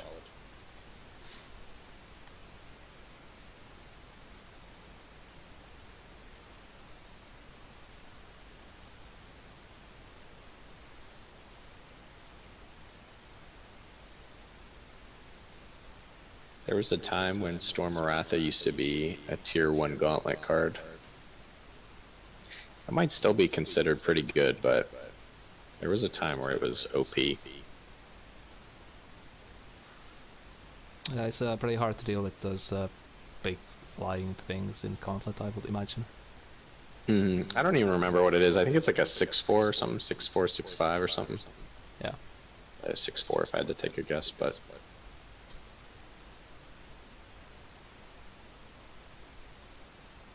But then again, some people say that Swamp Entangler is a pretty good pick in Gauntlet, so Gauntlet is a very special place. It is a special... Yeah, it's a very special place. Do you play a lot of Gauntlet? I don't. I think I've only played... Let's see if I can probably tell you how many Gauntlet wins I have. Gauntlet is a mode I've played the least, and I played almost all of my Gauntlet during the span of like 2 months. And haven't really touched it since. It's probably been over a year since I've played Gauntlet. But I haven't really... I think I was S rank for about 3 years, and I don't think I've been S rank for, I think 7 months or so. Haven't played much. Still waiting on the Q4 content. Yeah, still waiting on the Q4 content. I've also been pretty heavily involved with Runeterra, which is another really good game that I'm excited for, but there's no... just Duelyst is a special thing. If we could get Duelyst 2, I'd be the happiest person.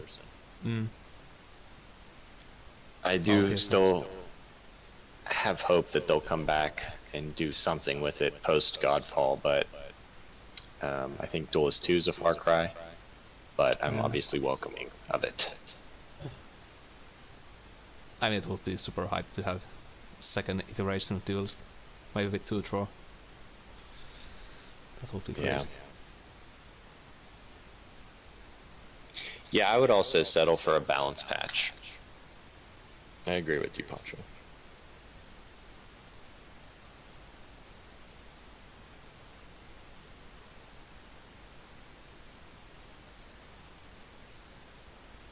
Well, the game seems to be devolved into this kind of a standoff, which I guess is a pretty common for Wizard Pro matchups, but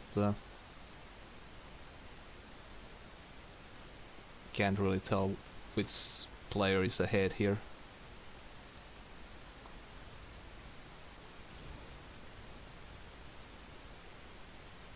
Rocken does seem to have kind of struggling to actually catch up with the non-Werber here, so... Yeah, he's starting to get on the lower end. Even with 14 health, it's not really... You can see the decline. Mm. Where he's getting to the point where he doesn't really want to be punching to clear the artifact, and he's having to utilize resources to clear it. And one important thing is that your Rippers are not going to be able to hit twice for the most part.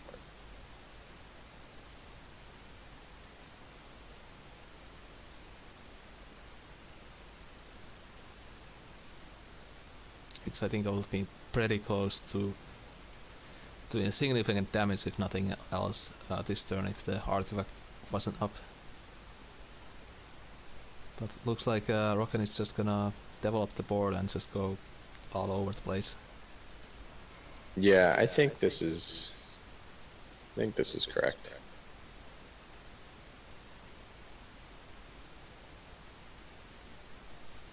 Just zip off the artifacts there and there and get a lot of Rippers on the board.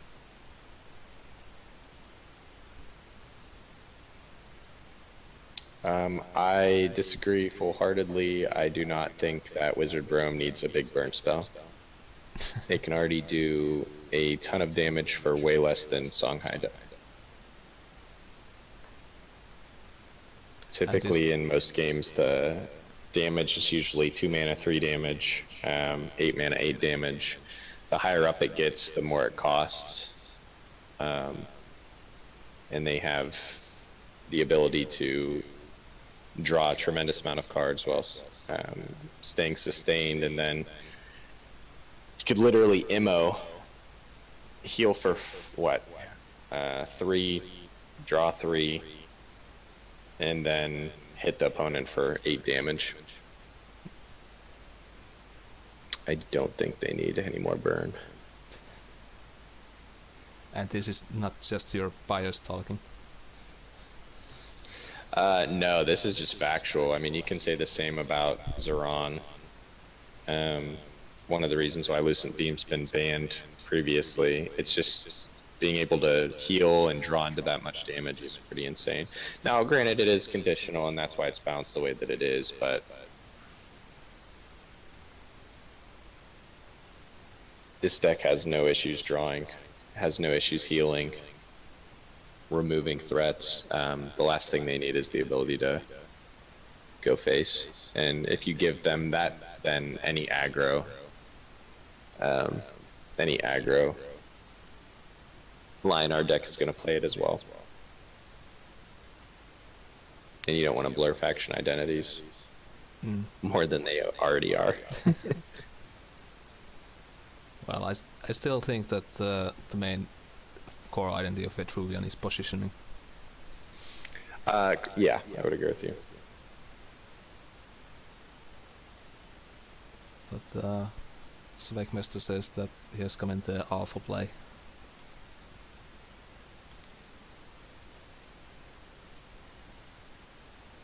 I'm ready for it. The calculated play.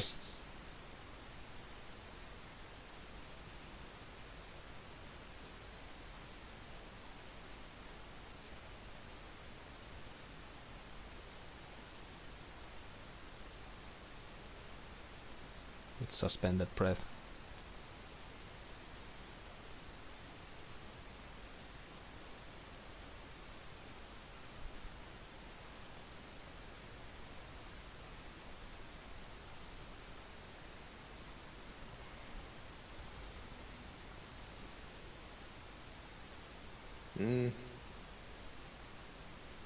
Well, that's kind of playing into claim, isn't it? Yeah. It does appear that way, but I think they might be okay with that, because that's their whole turn. And they also lose Their artifact guaranteed next turn. Which, again, they have Ripper combo in hand, and that's kind of what they want. Mm. And with their current positioning with Ragnara, they can guarantee Ripper combo. Because BBS doesn't really block for you. Well, there's the claim coming out.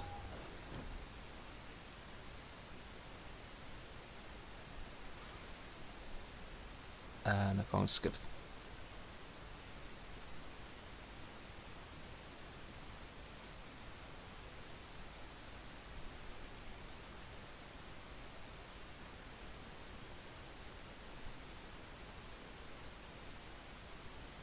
So I think they still. Wow, that's a lot of Reaper combos in Oh, hand. jeez. Well, that's everything you want and need. I think this is lethal, is it not? I'm not counting, but it looks like it should be. Well, it's pretty close to lethal. Either way. So next one's gonna hit for 5 for sure. If with one more mana they could have gotten lethal, I think they're still gonna be one off.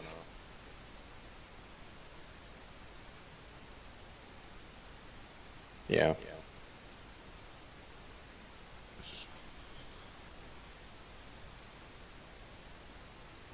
I think this is correct. You don't want to. It's very telegraphed. Like you're telling your opponent for sure what you have. But I think this is correct. You don't want to show them what you got.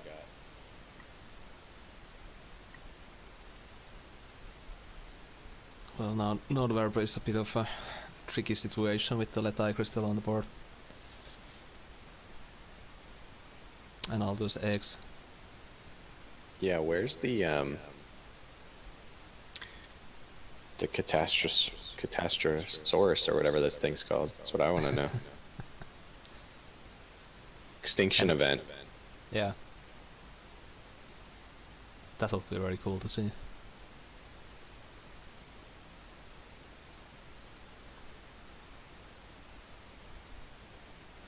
This is where non-verber needs the PPS, Jack's True Sight and Channel Breath to heal 10. Seems very solid play.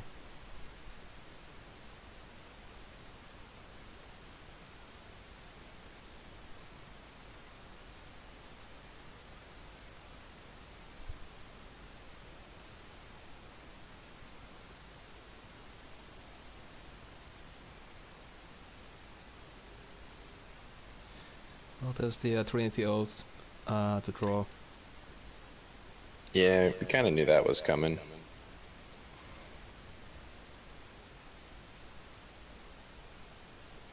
Sandrop Elixir. Yeah. So that tells me that he's got so much healing in hand that he's willing to get off the tile. That also tells me he probably has burn.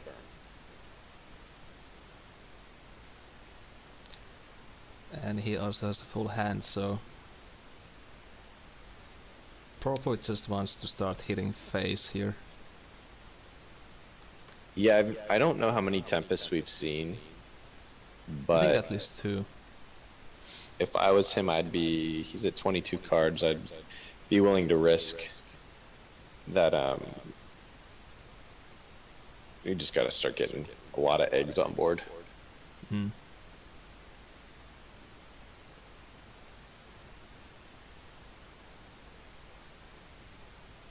I think he's trying to figure out a way to maybe play around claim.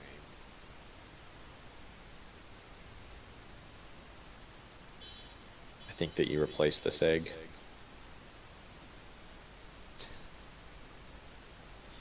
Yeah.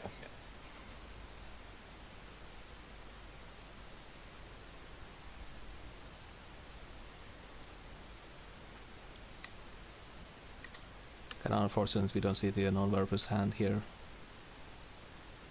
But intense turns.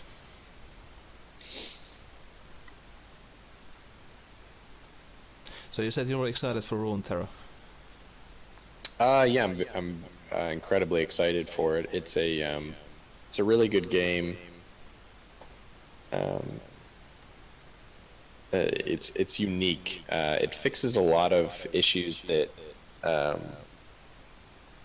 again, just to reiterate, I've played like every CCG that's on the market with the exception of Mythgard, and I've been out of Shadowverse for a really long time, but it fixes so many traditional issues that have always been problems with card games. Like turn one, there's no decks in the game that feel good just because I went turn two, so I lost, in a mirror match. Every matchup, aggro versus control, it feels winnable. And the reason for that, which is again another issue traditionally, is there's overflow mana that goes into your spell bucket.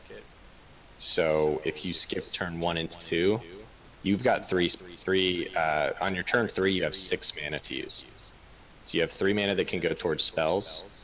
Yeah, I technically have 6 mana that can go towards spells, but 3 is specifically for spells, and 3 to do whatever you have with it. So there's built-in comeback mechanics. There's a layered spell system where there's different speeds, slow, fast, burst, which allows there to be chaining, counter ability, the inclusion of hero cards, and just how the game functions as a whole fixes so many traditional issues with card games to just give you like it just feels good. It feels good to play. Very rarely are you in a matchup where you're like, this sucks, I automatically lose.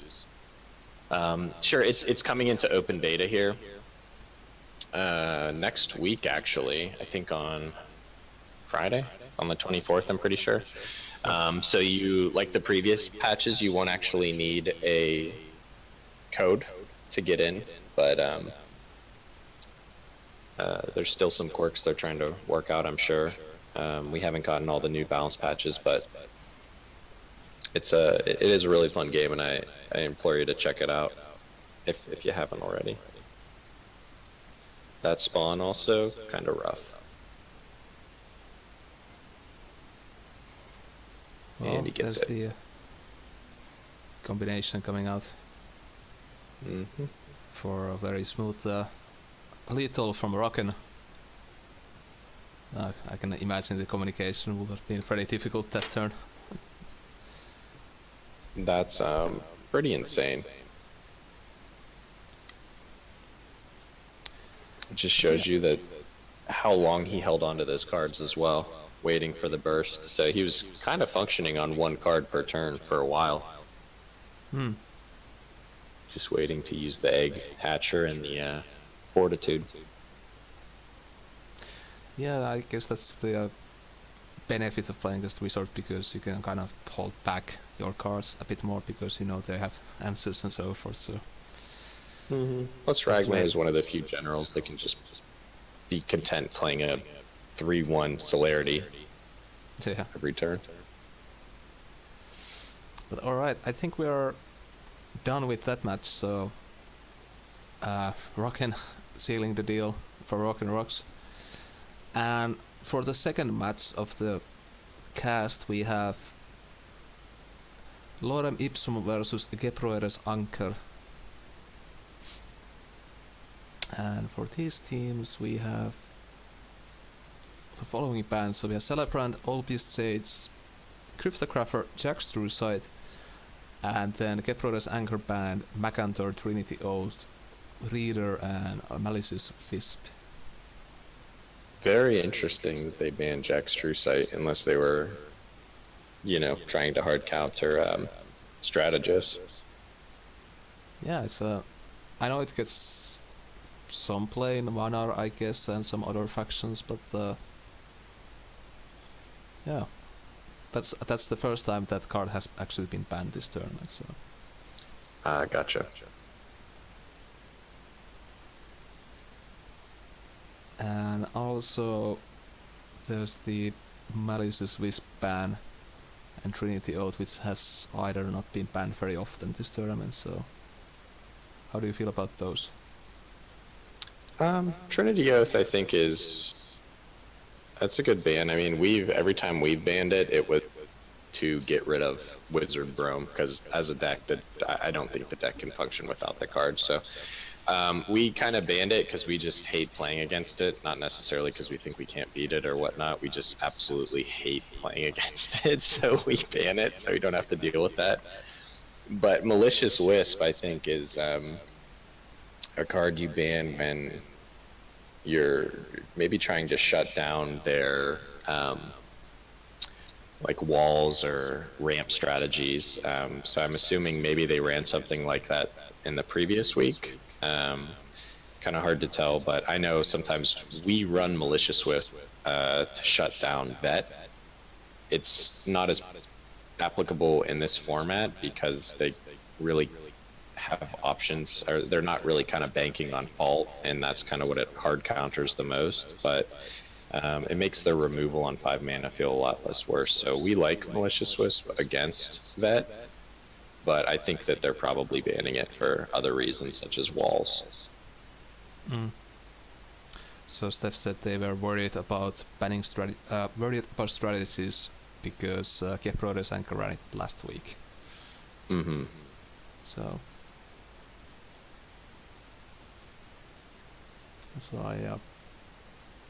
but either way, we are ready to move on to the first game. So it's gonna be Tictin versus Litra TT V. So both are fairly recent-ish players, I think. Yeah, we don't see a single ribbon on the right-hand side, but that's the beauty of Team Wars, is he's probably got 100 ribbons backing him.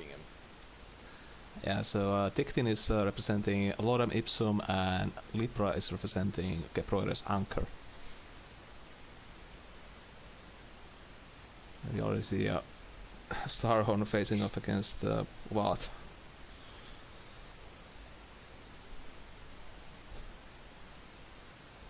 And also this really crazy skin I've never seen before in my life. But first thing for everything.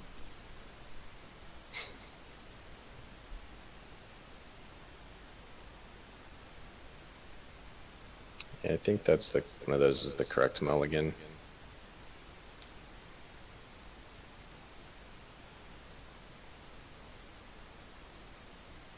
So how do you feel about one-man army Vath?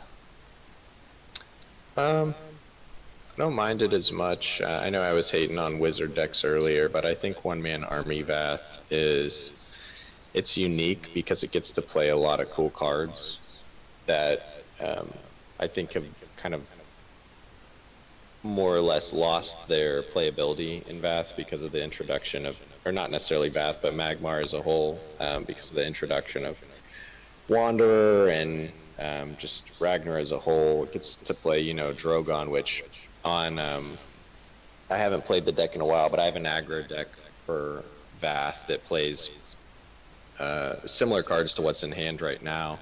And you just blow people out. Like, you don't even have to bank on Saurian. You just blow them out. If let's say you play Crypto turn 1, you have access to your BBS the following turn.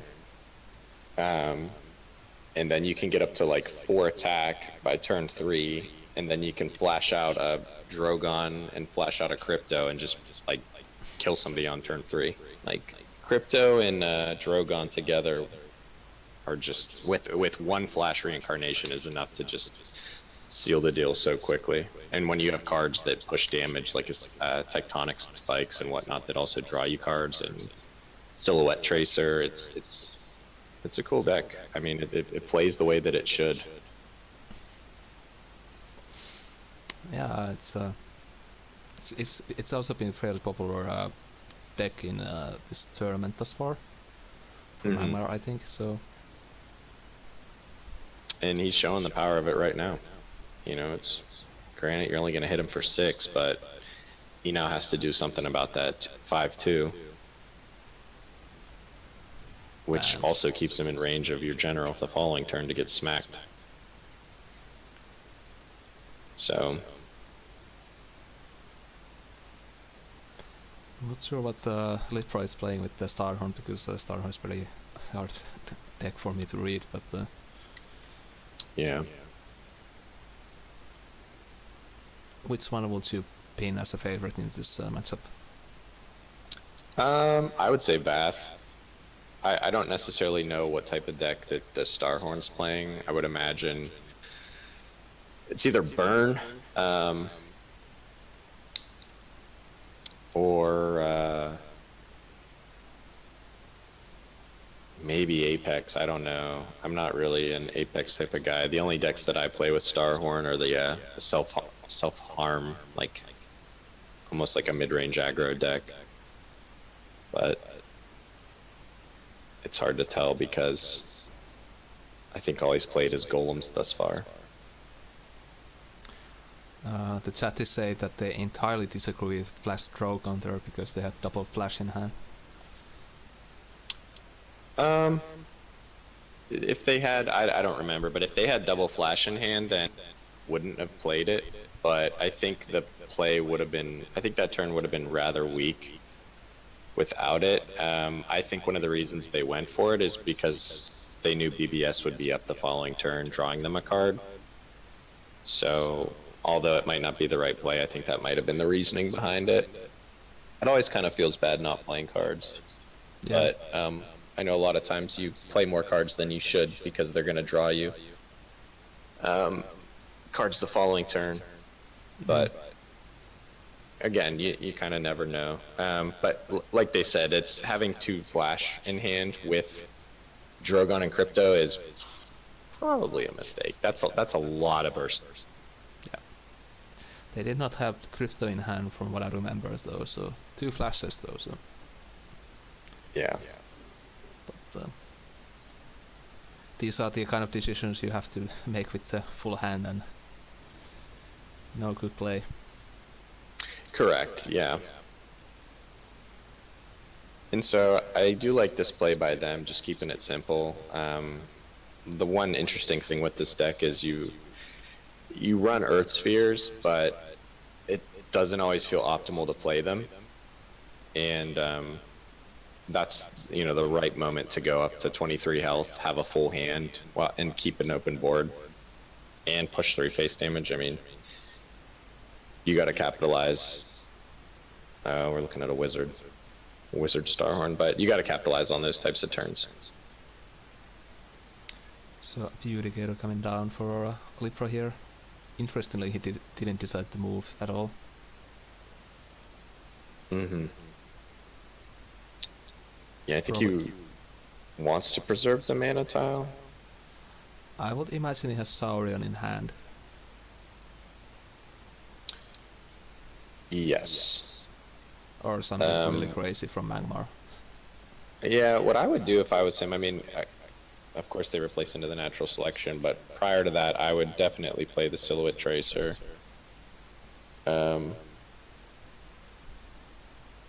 To try and set up for a Thumping Wave Lethal, because I doubt he's got something that can deal with that. Yeah, I'm with Poncho.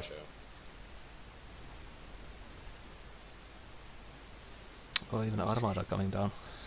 They don't necessarily have a way to clear the Tracer regardless.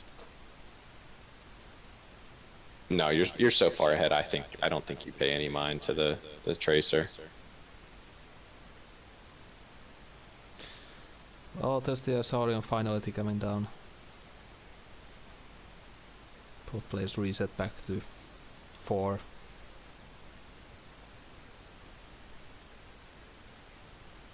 See, this is why I hate wizard decks, because they do stuff like that. And everyone knows 7 mana Saurian was probably the most broken thing that's ever been in the game. I'm sure chat might disagree with me, but 7 mana, restore 10, plus 3 attack, and then completely neuter your opponent's ability to have any type of counterplay on you. Can't even play a Lightbender. Well, Creep Cast used to be a thing with the old Shadow Nova. Oh, I see. I would a million times prefer that over 7 mana Saurian. That was the whole ladder was just Saurian matchups, like, and it created a meta where it was just Saurian Bath versus Saurian Bath, and whoever was player 2 won because they got to play it first. That's all you had to do is just play it first. Well, to be fair, that's very very bad for anything, to be honest. Yeah, correct. Yeah, correct. But it was just so like polarizing that it was okay. I went player 2, so I probably won. So I like that previous play. That's kind of I wanted to get the Silhouette Tracer on the board previously, so that it could push some damage. But looks like we're seeing some nut draws. Yeah, the price are really pulling ahead. Even got the tectonic spikes.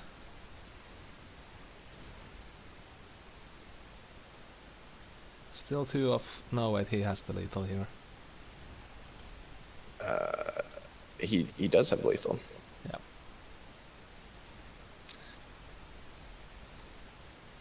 Well, that was a very swingy game.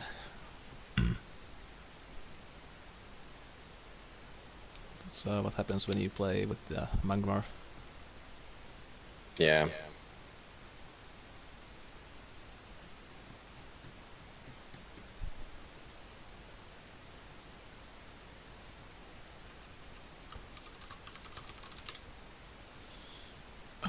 So I think we can head off to the next game. Or I would if I...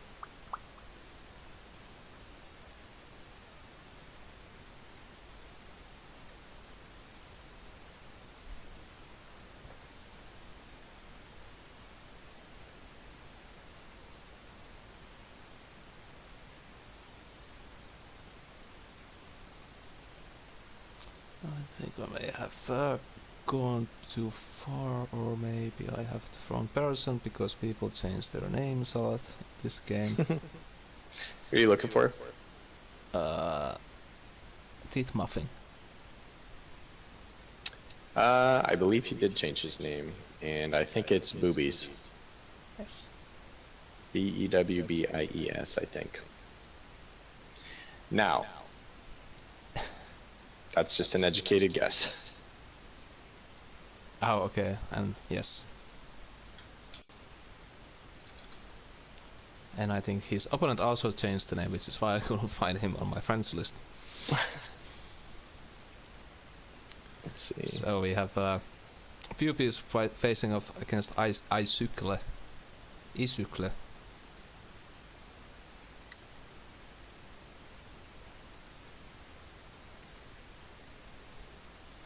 I also have 417 gauntlet wins total, so not that many.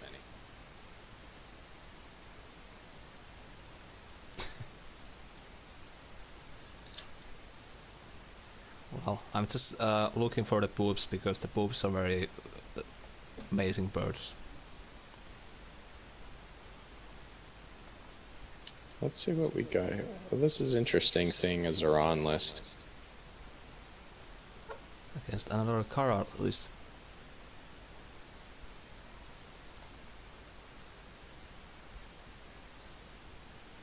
But yeah, Icicle is representing Lorem Ipsum, and Puppies is for the Keproides Anchor, I believe.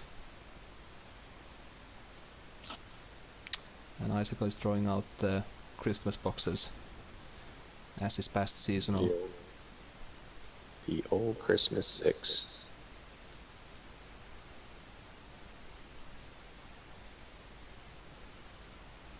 I disagree. Sanctify is really good. You also have to remember that this is a restricted format. So it's not always. I think in this format it's maybe a little bit better than in regular format, and that just because there's less competition for cards that you have to, or cards that you can't play, rather. PUBs gets a pretty nice clean on the board there with the Tempest. No Yeah. follow-up play though. Yeah, Steph, I agree with you. If you have any chance of playing Zeron, you have to have some type of tile generator and something early on as well. And it does some cool things. It makes some minions, it buffs them to like breakpoints where they can't be killed at. I don't think anyone's playing Burn Zeron in this type of format. I think they're just playing a standard, I wouldn't necessarily call it control, but just kind of win with tempo. I think I saw like 1 or 2 game that tried to do it, but I'm not sure if they were very successful with it. Mm-hmm. It's kind of hard to get the procs out without the tiles. Yeah, it's you run it, so you have to change the structure of the list. You have to typical Zeron list will probably run like 3 Oath and 2 Spelljammer, or 3 Spelljammer, 2 Oath, based on what their curve looks like. But or they run 3 and 3. I think the correct number is 3 Oath and 2 Spelljammer. And at that point, you know, you're removing a 1-cost card, and you have to change your curve since the 1-cost card is changing from a minion to a spell, being, you know, Sanctify. And I think Sanctify is very good as long as you play it early and you play it with minions that are hard to clear, such as, like, say, Silver Guard. Like that, a 4-mana play for a 4/6 that heals. It's not horrible, and you kind of guarantee that you're going to be able to get on that tile the following turn. Yep. So again, you know, it's a format thing. It changes. There's a lot of different ways to look at cards in this format, and you know that it changes week to week based off the bans as well. Well, Icicle gets a very nice surround with the luminous charges there. This is what you don't want to see. Very hard for PUBs to deal with here. Yeah, and I think the main issue is that in most instances you can punch one and just hope to walk away from it the following turn. But since they have attack, they can punch you. And that's a lot of damage coming to the face. Yes, correct.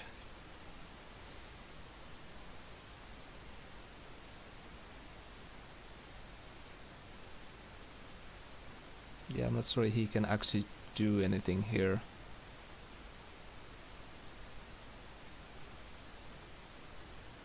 Like, even playing minions doesn't seem to be correct here when they're just gonna die to the luminous charges.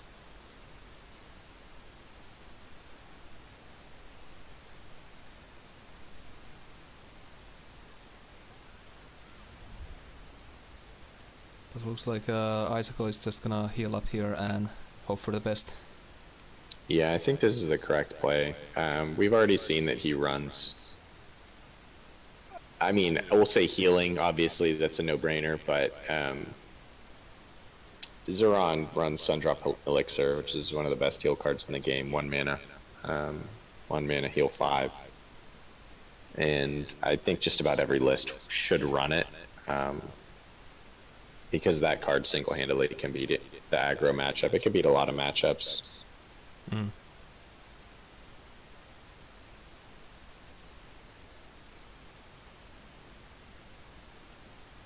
So sure, yeah, you might hit this on the face, but you use a 1 mana heal 5, you feel a lot better about it.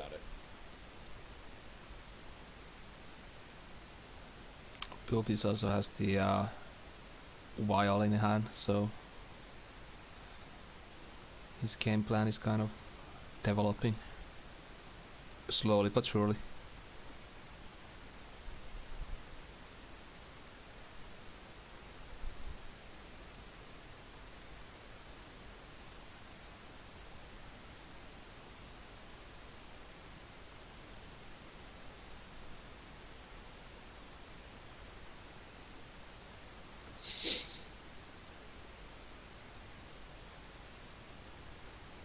Oh, Lady Luck. Well, that's a flash from the past. Very cute play with the rescue RX there.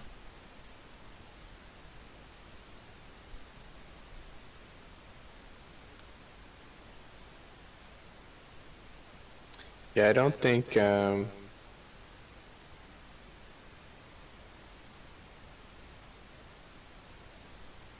move. Well, I can't blame them for that one. Buildings usually don't have provoke.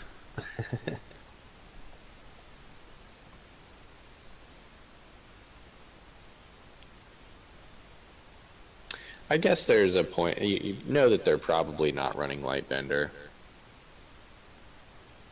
so I guess there's a point to leaving them up.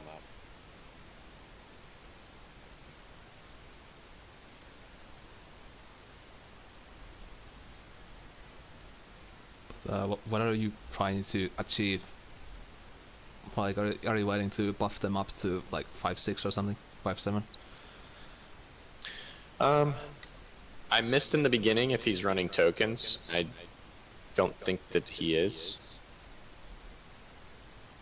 But if he was, that might be a reason for it. If not, he just might want to have some defensive presence on the board. I don't know if he's intentionally doing this or not, but it also makes playing Sunriser, as we're seeing now, a little bit harder to do since it's going to take damage. So that's a little bit 5-head, 200 IQ. I'm not sure if he meant that or not, but he might have. It is Icicle. Punch also mentions that the play also limits the spots where Sviran can actually play minions, which is also very true with the balls on the field. Yeah, I agree with that, and quite frankly, I think that I would have rather just sacrificed the Sunriser and just blown up the rest of the walls, to be honest with you. Because this is going to get out of hand here quickly, and I can assume that since he doesn't want to get rid of all the walls, he probably has Wake or something in hand. Mm.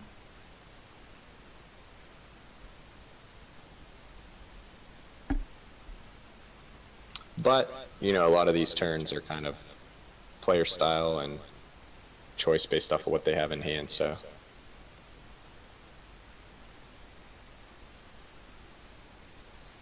Yeah, it's always refreshing in Duelyst to see these individual decisions coming up to front. Mm-hmm. Even if two players That's are playing one the thing. same list, they still Yes, have a lot correct. of room for play. Yeah, and that's, you know, it's one of those things where I always have issues sometimes when people say, oh, this is the best list, that's the best list, but so much of it does come down to play style, and, you know, some people prefer certain cards over certain things. They prefer certain amounts of 2-drops because they play a certain way, and they prefer maybe one extra draw card, and there's just a lot of different ways to play different decks, and play style is a very real thing. Guessing what your opponent does is almost as important as the cards that they bring at higher levels, and there have been times where top players have gotten absolutely smoked by people just because they didn't know what they were running, you know? Like the Duelist World Champions ships. Primarily that, yeah. Most definitely that. Well, the Bubis gets some control on the board here with the Flame Blood into Holy Immolation. Yeah, I don't know how I feel about that. It was mentioned earlier that I think Swagmaster said you can go face with it. I don't agree with this, but yes, you could have gone face with it instead.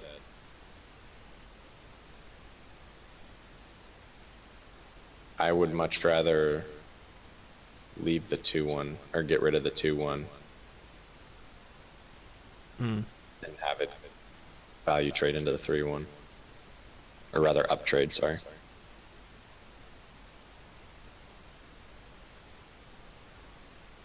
To be honest, I don't know the difference between uptrade and value trade, but I will take your word for it. Up trading is it's a crappy minion trading up into what I would consider a better stat line.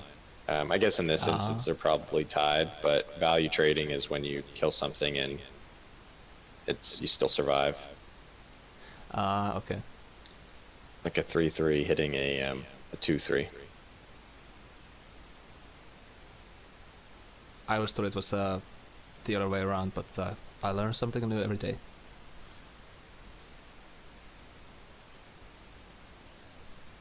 Yes, kind of. I guess that's how you look at it. Well, Pubis gets the vitriol up, and he can pray to hit Icicle in the face, which he does, and now he gets... We're gonna I think you know that they probably have no way of... Ugh. Yeah, I what would do you just do play here? Casino Siran here. I think you'd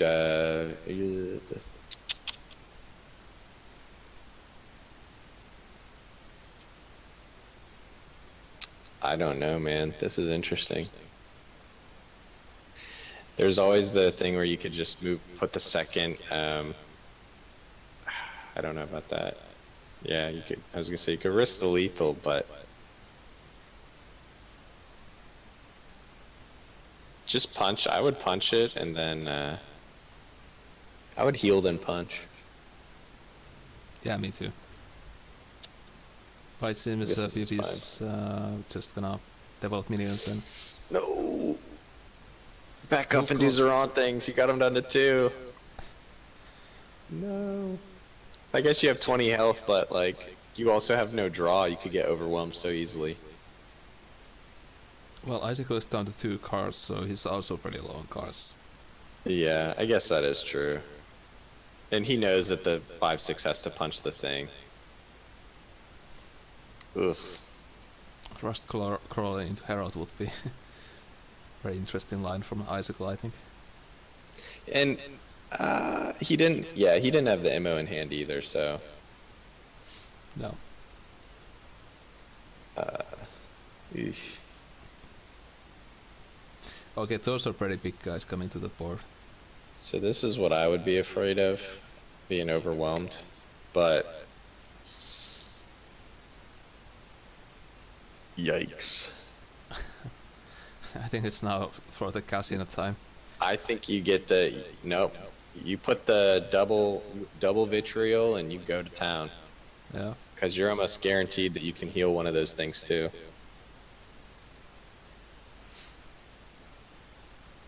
Get rid of it. Yeah, plug that on. Get rid of that. You risk it. It's a 1, 2, 3, 4, 5, 6. It's a 50% chance right now. I was off by 1, but it's basically a 50% chance. Because if you hit one of the other things, you can heal them, so you get to fire 2 more off. No.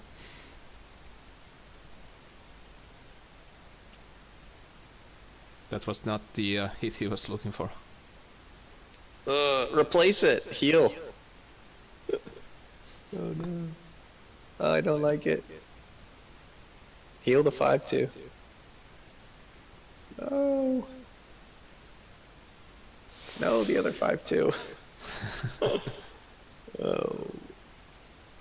Oh boy. I get what he was trying to do. He was trying to clear the things off so he could have better odds, but he should have. There was a better way to do it if that was the case.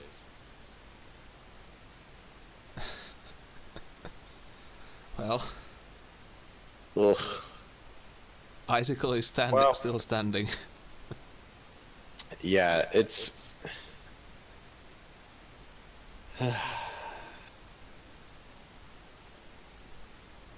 Unlucky.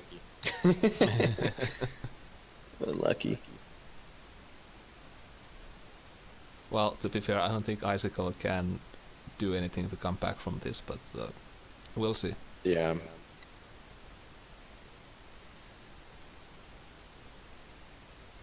I would have just risked it. With 2 vitriol on, Um, I'm gonna hold my judgment because I would have been much more in tune with what cards have been played and what were left. So I'd like to think I would have made a better informed decision actually playing in the game. But I'm just being a commentator, ready to risk it all. Well, that's the best part of being commentator. You can just risk it all, and then tell them how bad they were not risking it. All right, now do you replace the flame bud for an inevitable BM when they watch the stream later? I'm healing something first. Well, that was a very interesting game to see, and Icicle unfortunately takes a hit there. It was really close, and I think Icicle played it well.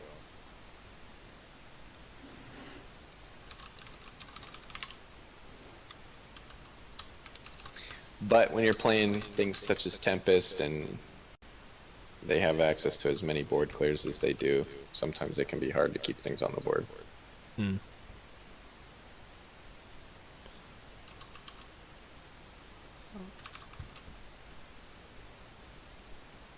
But I think we're ready to head off to the third game of the series after I find the game.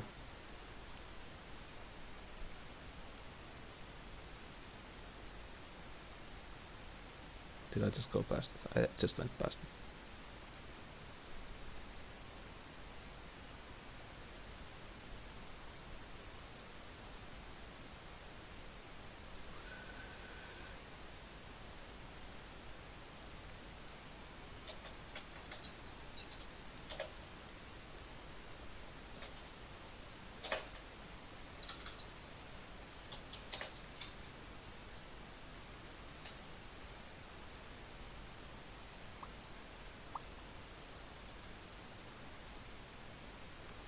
Sorry, I'm really bad at looking at the match list.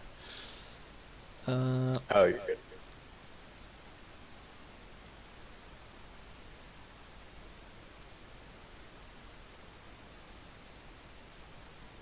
I'm gonna run into the other room real quick. Wait back in about 30 seconds. No worries.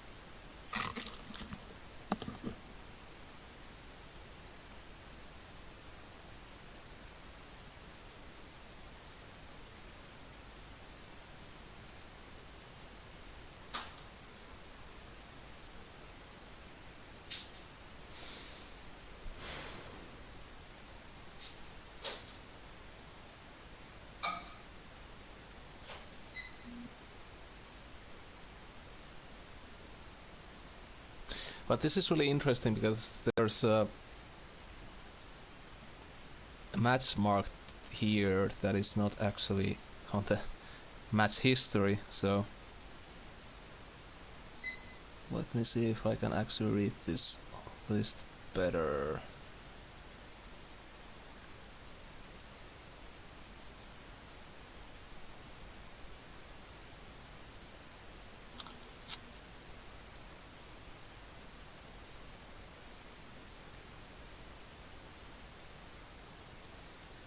Maybe I'm just blind, that's also an option.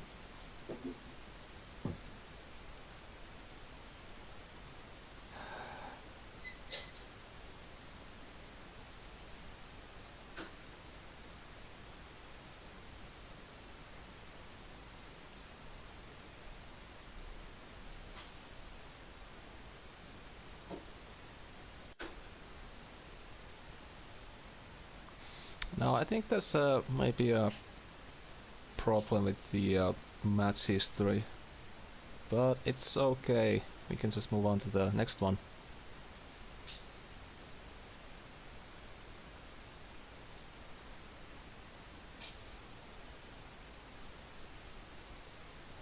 I'm sorry, you. I'll be there in a very soon.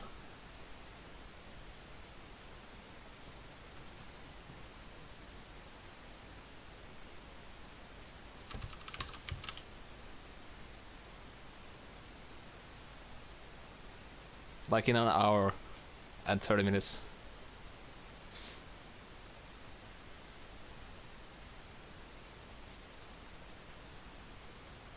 the awkward moments when schedules are very awkward. But yeah, so the second match is gonna be 0_ versus Death's Advocate. Alright, I like what I see already. Big old Obliterate and a big old Klaxon. Yeah. Which is probably my favorite card. And least favorite moving sound.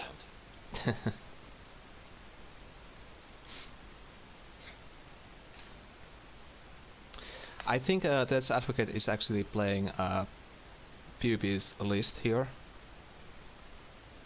I might be wrong. Oh, gotcha. But the match history said it was PvP's here, but then Death's Advocate, so I'm not sure. Confusing.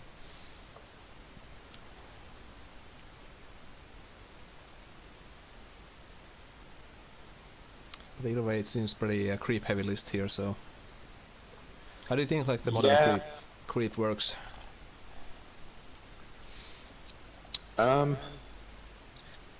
The way I like to play creep is with the Dying Wish package, and it's something that I've been doing for a really long time because I think it's the benefit of creep. Or okay, let's rewind. Traditionally, creep has kind of felt bad against cards like Blood of Air and Sand Swirler because of Klaxon, which is like their biggest creep generation card. And playing it on 6 mana and getting Blood Swirled or either of the two, you just lose. That's just how that works. You lose instantaneously, and you never come back from it. So being able to play the Death Wish cards that draw into one another, such as Void Walker. I think is that Void Walker? What's the whip? The little whip guy, whatever it is. The 4/2. It draws a card. Void Hunter, yeah. Void Hunter, and then you have Nikomata, and then you have Desolate. You have a lot of cards that synergize with keeping hand size up, and I think that's the correct way to play it. Now everyone has their own play style, and that one's really dependent on your minions generating some creep. I think there's definitely a way to play it with spells, where it's like primarily maybe a control list that plays just a lot of removal. I have already stated how I feel about just playing decks with spells in them, so I like that. But it also it thins your deck, so you have a better chance of drawing your obliterates. And one of the main things with the deck is sometimes when you're playing creep casts, traditionally one of the issues it's had is being able to run all the good cards that it has, but also having good draw as well. And the 2 mana card we see in hand, I think it's Unyielding Depths. That definitely helps, but sometimes it doesn't, and sometimes it feels very slow, and it feels like by playing minions, you're contesting the board, which doesn't give you an opportunity to be overwhelmed. You're able to play minions at a cheaper cost that would normally lose you the game if they were removed instantaneously. And then also you have the ability to thin your deck while drawing cards, which gives you the ability to get Obliterate in your deck. And so there's games where I've played Obliterate all 3 times.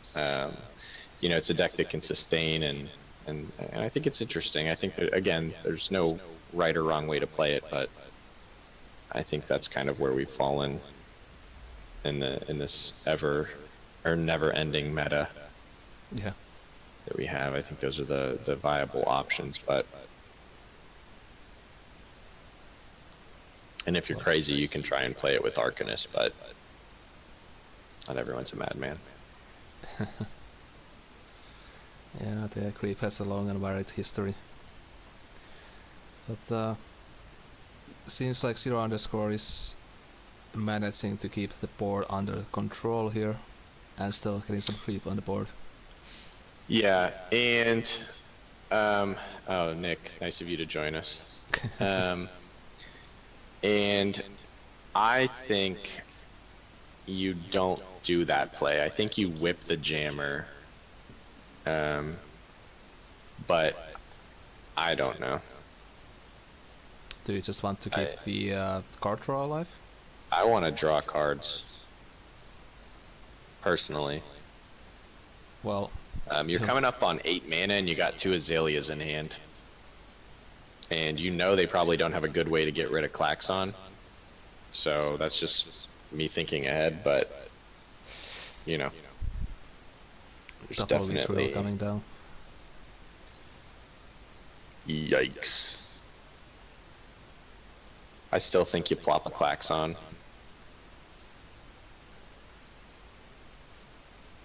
Well, now you have a pretty nice play here with the Klaxon and the PPS, so... Mm-hmm. And you can walk away, just in case he does have an answer. I think you actually move top, like top right. Because worst case scenario is he realizes that you have Ghost Azalea and backs off from you. Mm. If he can. And I think best case scenario, he doesn't, and you smack him in the face for a ton. Yeah, I'm saying you go up top right so that you're in range. Well, they're discussing their positioning here quite a bit, so...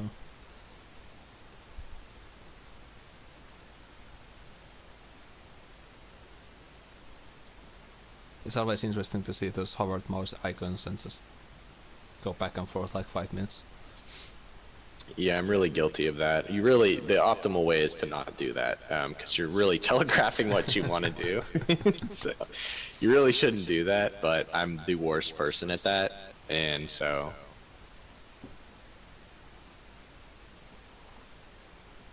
Ugh.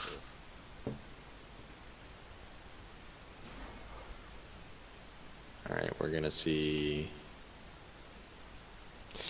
Even Trinity Oath. Wow. Well, yeah. Klaxon is still alive. That's, I think the optimum... That's what you want. Because now he's gotta go. Well, we'll see. Azure For Herald. whatever reason, I thought he didn't have 8 mana. This kind of sucks. He didn't get the proc off because he was at full health. He didn't punch first. Why didn't he punch first? Oh, he was probably thinking that he could proc and try to kill the Klaxon. No, that is the opposite of what you said. It's just lethal here, right? 1, 2, 3, 4, 5, 6, 7, 8, 16. 18 damage. Yep. That's pretty rough. Yikes. Don't worry, Nick. I told them not to watch our first game. Where you would see a similar play. It's very similar to this. Just do it. Let them fly. And that's a lot of attack coming down the face. It should be what? Yeah. Yeah. Casual 30. Yikes. Well, that's what happens when you don't. So I didn't bring it up earlier, but Zoran has traditionally had a really hard time with the Ghost Azalea version. And it's something that I've gotten caught off guard by a lot. I've actually gotten caught off guard by Death's Advocate on ladder because he's one of the few people that runs that in a cast list. And you almost forget that it's an option and just how much it buffs you. Mm. But it's Zoran wants to stay close to Cass because Cass has access to Desolator, which kind of helps a little bit, but at the same time, you just want to kill them before they kill you, and then they smack you in the face for 40, so... Well, kind of reminds me of the old Cass. But at least then you saw it coming. The old Shadow Nova. But yeah, that was a pretty cool game, but we're moving on to the last match of this series, which is gonna be Death's Advocate versus Steph Downhard. So Steph is representing Lorem Ipsum and Death's Advocate is representing the Keproides Anchor.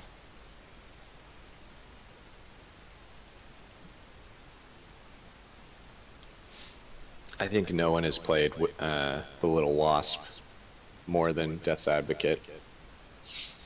Shivers. Yeah, shivers. Why is the flying that does things? Shivers is not bad, and the reason for that is because Malicious Wisp is not bad, or not Malicious Wisp, the 2-drop Wisp is not bad, and this kind of gives you 6 of them. And it gives real consistency to your ramp. So even though it's pretty crappy on its own, it does give you the ability to not completely be rampless on turn 1.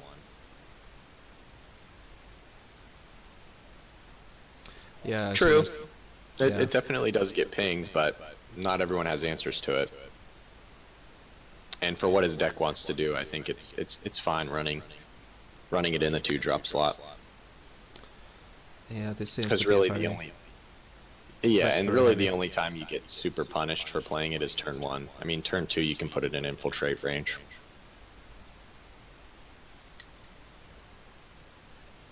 Golden Mantella. That seems like a Eponox list. Yeah, that used to be my favorite card to play in Ox, and everyone said it was crappy. But turns out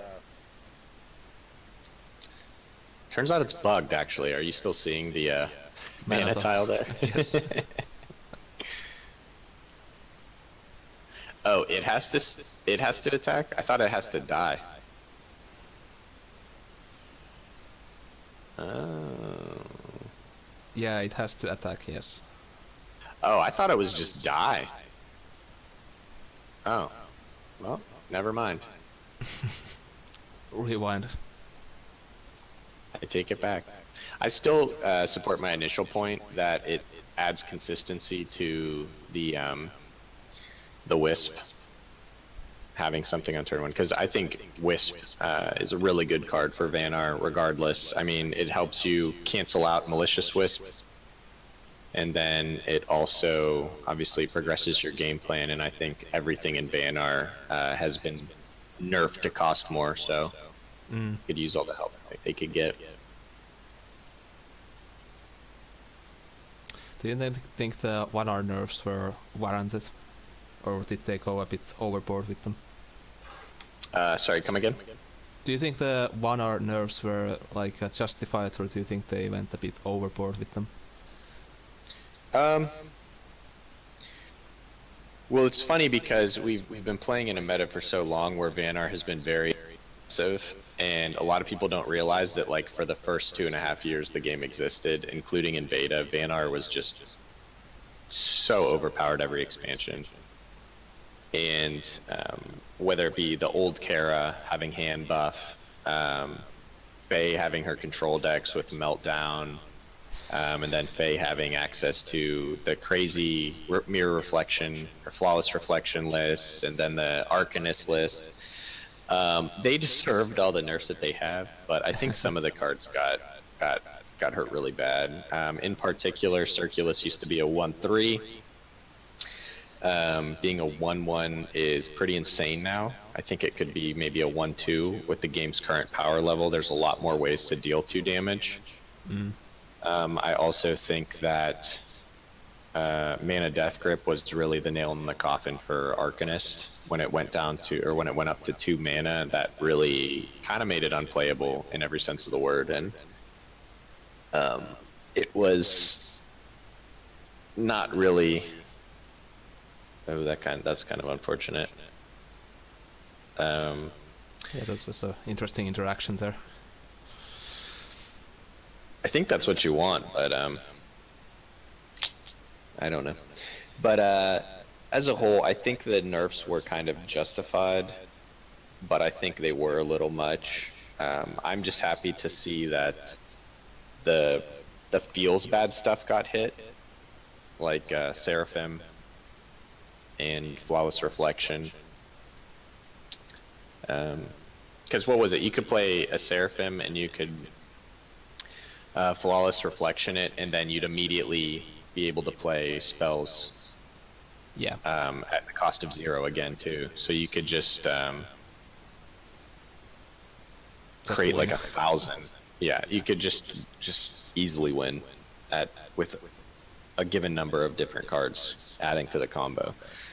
But I still think that it does obviously allow, yeah, Seraphim Reflection Ice Age or whatever. Or I think it was, you could play Luminous Charge, or you could play Seraphim into Gravity Well, and then Flawless Reflection or whatever. And then anything that was there from the previous turn already had. Oh yeah, here it is. 9 mana Bond, Show. Seraphim in the center, Flawless for free. Voice of the Wild for free, yeah. Yeah, there's a bunch of different combinations that you could do with it, but it just felt bad. Yeah. Because you couldn't do anything about it, so it's just plopped in your face, and you're like, well, there's like 50 million 8/9s on my face now, so... Yeah, and it really... It just, like, there was even a time period where... I remember there was a tournament where people were running Vath with... They were winning tournaments with Vath and Mechs and Fae with Mechs, and it wasn't even like the Duelyst World Championship or anything like that. It was just straight up like your Mithron, whatever they were, weeklies or... Duelyst has had some weird metas. Yeah. Yeah, it's always kind of weird people talking about Wanderer when there's like all the different things that happened in the past that everybody's trying to actively forget about.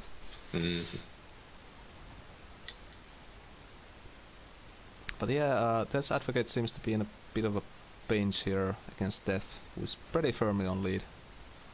Yeah, this is the opposite. I brought it up earlier in the stream when we were watching an Ox list. The last thing you want to do is not have board and also be low in health against Ox. Like, usually, just by playing the game, you're either ahead on tempo, or you preserved your life, and not having either is a really bad place to be. But we see he can deal with this here. Yeah, the Glacial Elemental play against the Battle Bando was a bit of a sad times. Yeah, I don't think that felt good by any means. But I like what he's doing here, because he is going to get the clear. And he does have access to Winter's Wake next turn. So the question is, was there a way to position better to try and deal with this? Or maybe to preserve walls? Well, I think he wants Steph to stay in place so he can hit next turn with all the walls. Yeah, I'm just thinking, like... I haven't really come to any conclusions yet, but it seemed like he kind of went all in for it right off the bat. But I think there might be, yeah, outside of EMP, some way to try and preserve those walls so that he could get a confirmed, like, Winter's Wake lethal the following turn. Well, there's still a lot of walls to come down this turn, but I don't think they're Vespers, so that EMP is still on the board. Yeah, they are not, but I think... I don't know, I think you full surround the gent. Yeah, what he's about to do.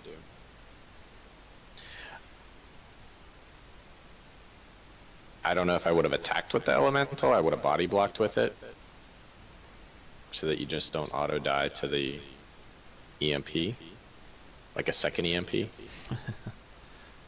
Well, second EMP would be pretty awful right now. Yeah, I still think I would have body blocked with it, because if he doesn't have it, he's not... But yeah, he's Either also way. dying to Scorn here, and I think some Bando shenanigans. Yeah. Oh yeah, you're right, he's got BBS up anyway. True, yeah.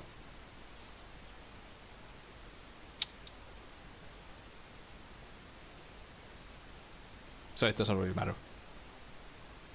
Yeah.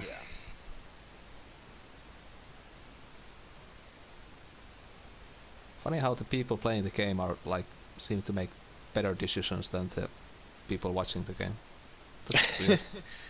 Well, another thing I would have done is I would have positioned the wall a little bit better so that if he was to go for the Scorn, the EMP would have died off from the Luminous. But yeah, what Swagmaster said.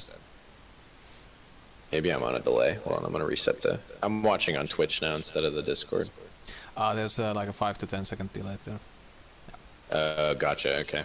I always try to do like both. That way I can see if I get hit with a delay at all. That way my commentary isn't just like super behind and people are like, "You're an idiot." Don't worry, you're doing fine. They can do that already, but I mean, I'm filling the idiot role here, so you are the expert. there was a time where I was good at Duelyst. I'm not so keen on it anymore. I only play my Team Wars games, and I think that's it. Yeah. And I think Karatuka lost there because, well, Scorn happened. But yeah, so that was the last game of that match, and unfortunately, self-employed mercenaries forfeited again. So we only have 3 matches. So we're heading off to the last match of the cast. So Stark can go and play his games, and I can panic mode mine. So I still have another hour before our game starts, so we don't have to rush anything out. Or you said there are more games, or we're finished? no, there's still one more match. Okay, Which is cool. which is Yeah, gonna we be got engagements. engagements. Yes, sorry. So the final engagement is gonna be Duelyst Disciples versus Komodo Crusaders. Oh, this is rough. So at least I get the opportunity to defend ourselves this game. You might as well just start with game 1. How many do you want to spectate? 4. I'll pick the good ones for you.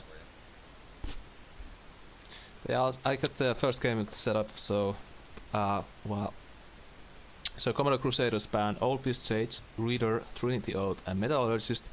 Duelyst Disciples banned Juxtaposition, Celebrant, EMP, and Macantor. So nothing too out of the ordinary this week. Yeah, so the way that I think we interpreted this was Macantor, standard ban. Celebrant, pretty standard as well. You usually go Golem Metallurgist, and if you ban Metallurgist the previous week, then you have Celebrant. And then I think EMP is something that shuts down Arcanist, it shuts down walls, it shuts down a couple different things. We'll find out what they were playing. Well, actually, no, we won't. We're only going to see, spoiler alert, one of their decks. So, believe it or not. Yeah, and our bans, of course, were just Trinity Oath was targeting Wizard. We know that they very much so love Wizard, and we very much so hate it. And Metallurgist is pretty standard. Swirlers, just because I think we banned VOA the previous week, and then Albi Sage, that's never a bad ban. Yeah. Pretty traditional, pretty standard stuff. Yep. We can get into it. So Kieran played the first game, and it's important to note that he did not build this deck. He did not do any practicing with this deck. I'm pretty sure he built it 2 seconds before we played. And he had all of us basically screaming at him, which eventually caused the misplay that cost us the whole series. So this is not his fault. This is more our fault. This is more our fault than anything. So And the good news is you don't have to hear the commentary behind this that actually happened in game, because that was rough. So we have Alpha Sentry / a disciple representing Duelyst Disciples, and Kieran is representing Komodo Crusaders, which happens to be Stark's team. Yeah, and we've pretty much either been sweeping people or getting sweeped this season. And This is unfortunately. I wish I had better news to share with you on this turn, or not on. You'll know what turn that everything starts going downhill. But I wish I could tell you that we won this game. So you said that this particle list was very difficult for you guys to deal with. This list by Alpha, and it's hard to say because I haven't gone back and reviewed, one, the deck list, two, I don't even know when they become available, but I haven't like even watched his side of the game to see, you know, what we were really dealing with. But I think he did a really good job, whether intentional or not, preserving the cards that are in his hand so that, like, we got beat by what felt like half of his deck the first two games, and then we got smoked by what would be the other half of his deck in the following two games. As you can see, it's kind of like a traditional, or it looks like a traditional Mave list, but he drew very well, and he played it even better. And our decks that were supposed to beat it, they didn't perform the way they needed to, and in one case with Vet, we didn't see any healing the whole game, and I think we drew close to 70% of our deck, so it was pretty unfortunate, but nonetheless that happens sometimes, and all of it could have been avoided had we have been able to win this game, and you'll see that we actually did have this game locked up. It fell to one turn where we had a pretty standard team wars, everyone yelling at each other, rope turn. Well, I think you're doing a great job defending yourselves and your record this week. Thanks, as long as I never have to go through this again. Play this list. This is a really good list by Alpha, but you'll see exactly why it caught us off guard for the most part. But I think we played pretty optimally up until the turn.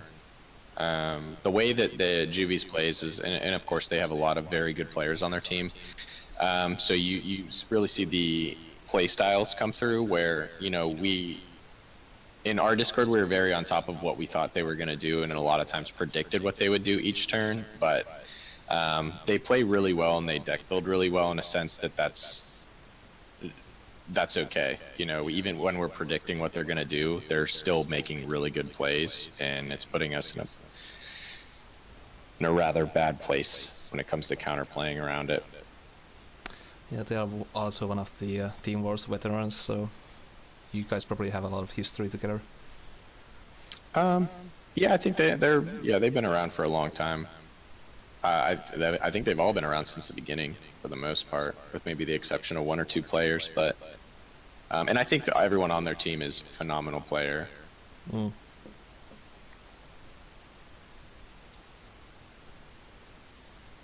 But a lot of these came up to, like, okay, we have two different plays that we can do this turn. What do we think's more optimal? What do we think? What are we afraid of the following turn? This is a pretty big blowout turn, and you'll see that he consistently blows all the cards in his hand, and then seems to have exactly what he needs the following turn, which really kind of put us in a rough spot. But that's a really nice shaman if I've ever seen one. Mm-hmm. Sometimes Duelyst is just like that.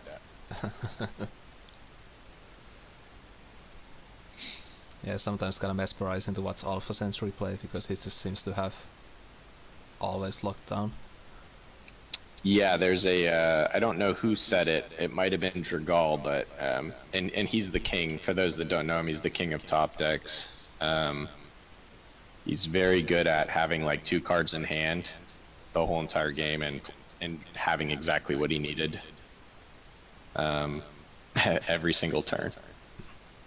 And sometimes when you just only play good cards, you have no bad draws. Those are words to live by. Yeah, pretty much. So you'll see that we've drawn a aspect of Shimzar in hand. And you're going to see what happens.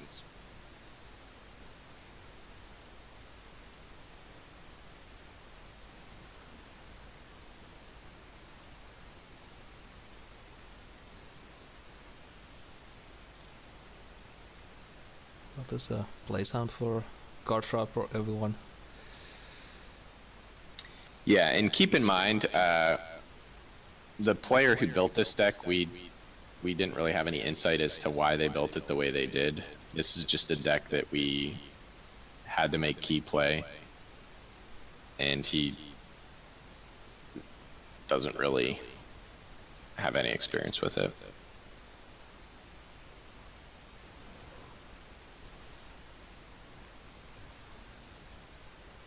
This turn, I think we were trying to utilize the walls to try and kind of bait him into clearing. We wanted them to do damage to the different stuff, and the way that it was going to align, we were going to have 3/3 to come in and try and clear, because the only way he could have cleared the Kron was by punching it with the 4/3. So we were kind of banking that he didn't have a lure with 3 cards in hand. But again, he had the Blaze Hound that really helped him out there. And ultimately our plan is just kind of to survive. I don't know what the end game is for this deck. I don't think any of us really knew. We were just trying to survive, being that we knew he had 3 cards in hand.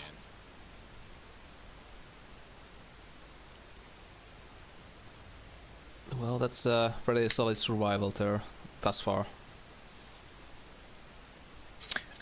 Yeah, you're right, it's an end game. I'm just, what we're looking at in terms of what we have in hand, we're just trying to deal with the board since he's got 3 cards in hand, and just hope we're able to kind of more or less exhaust him so that we can get into our end game. So you're seeing that we now have Thunderhorn and Aspect in hand. I can see where this is going with the combo.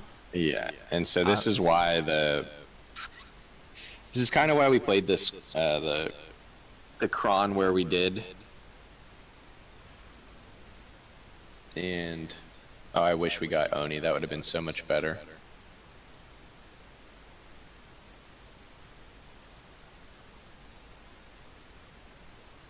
But yeah, we're basically just hoping he doesn't have Shock. We don't really care if he has Chakram at this point. Yeah, it obviously sucks, but we would have had a way to clear. And so we were hoping by putting the Jammer there that we would kind of force him to either deal with it, which we were really hoping he would, but it would also buy us a little bit more time. So you're going to start to see him start dropping bursts left and right. Well, this should be like pretty easy play this turn, if I've ever played Yes. against one or before. Correct. Now, there's 2 options here. You'll see that we cannot clear the full board based on where everything is. So the obvious target for this is probably the 2/5, right? Mm-hmm. And have it walk forward 1 tile and hit the Thunderhorn. Yep. So where the issue created is that we would rather kill the 4/4 and the 4/3 and the 4/3 that are all near us, because we're not so concerned about the 4/3 and the 1/4 on the other side of the board. Even though we'd be clearing more minions, we were more concerned about clearing the stuff that was near us. So just about all of this comes down to the final 2 seconds of the turn, and the Jammer gets moved to the wrong spot and forces a 50-50 for the Aspect. And it was not Key's fault at all. We were all yelling at him. So we went from being able to clear the bulk of this board and be in a pretty favorable position to Wow. forcing the... Yeah, so you'll see that we decided to go with this play. Yep, not that the Jammer was not supposed to be there. Jammer was not. It's still a 50-50, but Jammer was not supposed to be there. Wow. Jammer was supposed to go to the left 2, or I think it was to the left 2. It was either to the left 2 or left 1, and punch the 1-4. But you'll see that it didn't, and now we die. So, and this is how we got swept. I think we would have been in a really favorable position, and we would have definitely won. But wow, that's not the whole series, just that turn in general, or this match. No, it is a 50-50. Diagonal and straight across create a. Oh wait, I don't remember where the blood tier was, to be honest with you. I don't know if the play jammer. sound. Yeah, I don't remember where it went either. But that's no, it's a 50-50. It should be 50-50. Yeah, diagonal and then straight across 2 are treated as the same. Yeah. But I'm looking at the board right now, and I don't even know where it was previously. But long story short is we tried to force a play out with like 0.2 seconds left, and we kind of put Key in a bad position. And this happens in Team Wars all the time, so unfortunately it resulted in us losing a game that we probably would have won, and then just losing. We didn't have anything out. Yeah, it's must have felt pretty bad for Kieran, but I mean, I've been in that situation where people like yell at me, and I just don't understand the play they're yelling because it looks so silly to me, but I still do it because I trust my teammates, and then I do the wrong play because it just goes opposite ways, because I cannot keep up with all the voices. Right, and it's funny because we had, the 2 plays, we were like, okay, well, we can get a clear on mostly everything, but then we leave the 4-4 in range of our general. It would be better to just leave that stuff over that's out of range from us, and then we'll kill, the stuff that's near us. And even though both would have been completely fine plays, we ended up doing neither on accident. And so sometimes it's just, you try to rush too many times, you misclick, and you do all that stuff, and that's the downfall of Team Wars. Plus, we were playing a deck that we weren't really comfortable with, and someone like me who plays Aspect and Thunderhorn in a lot of different Vanguard decks, I'm very comfortable with the different placements and odds and all that. And then somebody that never plays Vanguard, I don't even think has a single Vanguard ribbon, might not be as familiar with stuff like that on the fly. But anyway, the next game that I would recommend is, I don't even know who played after that. The next one after that was Mantra. You don't have to watch that one though. We just got flooded with minions. It's a pretty boring match. You can watch Balloon versus Alpha after that.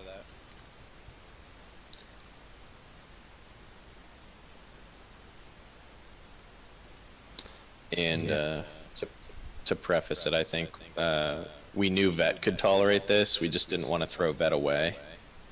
We wanted to kind of save it because we think Vet's the strongest faction, and I think has our best win rate, but we wanted to save it for something better. But we ended up throwing it out because it was Cipheron, and we had healing, we had removal, we had our own minions that we could put on the board, things that could buff up our own minions' health so that they'd be more resilient, and then we also obviously had grapnel, which would have helped. So we thought it was a good choice, and we didn't have any healing whatsoever. Or we didn't see any, rather. Alright, so this is actually first Vetruvian game this evening, so usually I'm much better at picking those games, but interesting.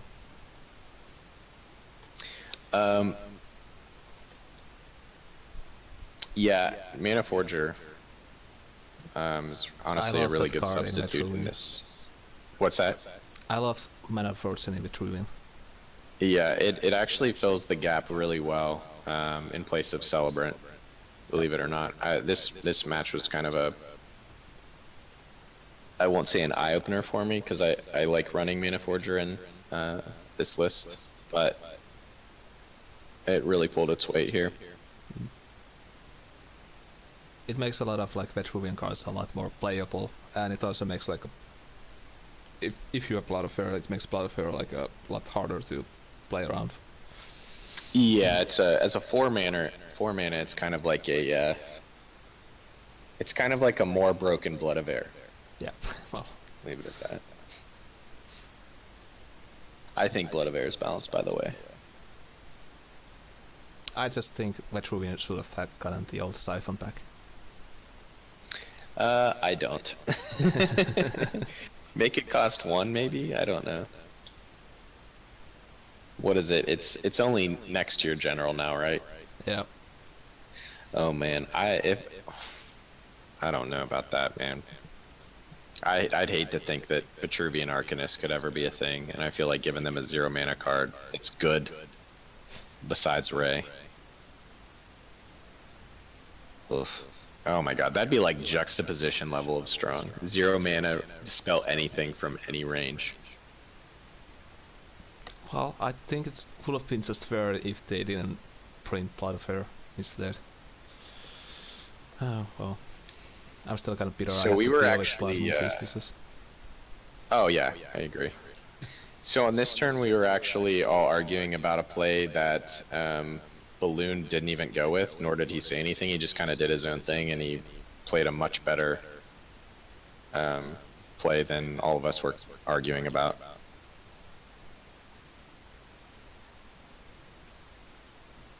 But I think we took the whole turn to figure that out. I would imagine it's a Portal Guardian into Plotty or something, and yeah. You would think.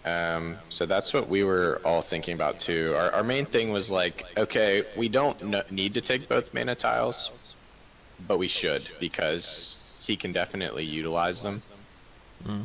And so we didn't really want to, but he does it a little bit backwards, which is actually the correct way, because we block off that mana tile, and I think he's still able to take it, but one of the things that's great about Portal Guardian is if you try to build around it, it just gets Frenzy the next turn and kills everything, you know? Yeah. Unfortunately, we assumed he wasn't running Dispel because of how aggro his deck was, and we hadn't seen it. Keep in mind, we've played 2 games up to this point. We hadn't seen a Shroud once. And, spoiler alert. There was a lot of that. It was like... Sorry, go ahead. I like the Orb Rider in this deck. So, very Yeah, interesting. Orb Rider's really good. Orb Rider is really good with cards that you want to bounce, like Dream Shaper.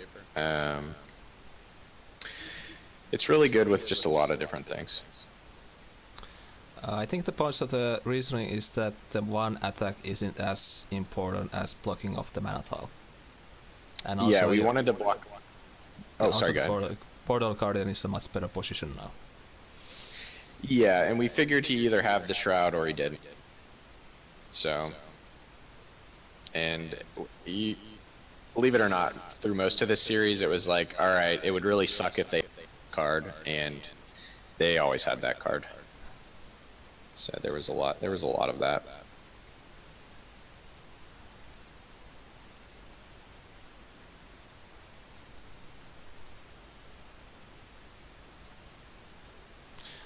You could have... No. But then upon show you full of... you wouldn't have a mana tile open, I think. He's saying take tile with Forger. I don't think Forger was in range of tile. We could have played a BOA on it. Unless you're talking about the Guardian. Because he took the tile. Yeah, I think the mana Forger actually moves 2 up. Yeah. I remember these things.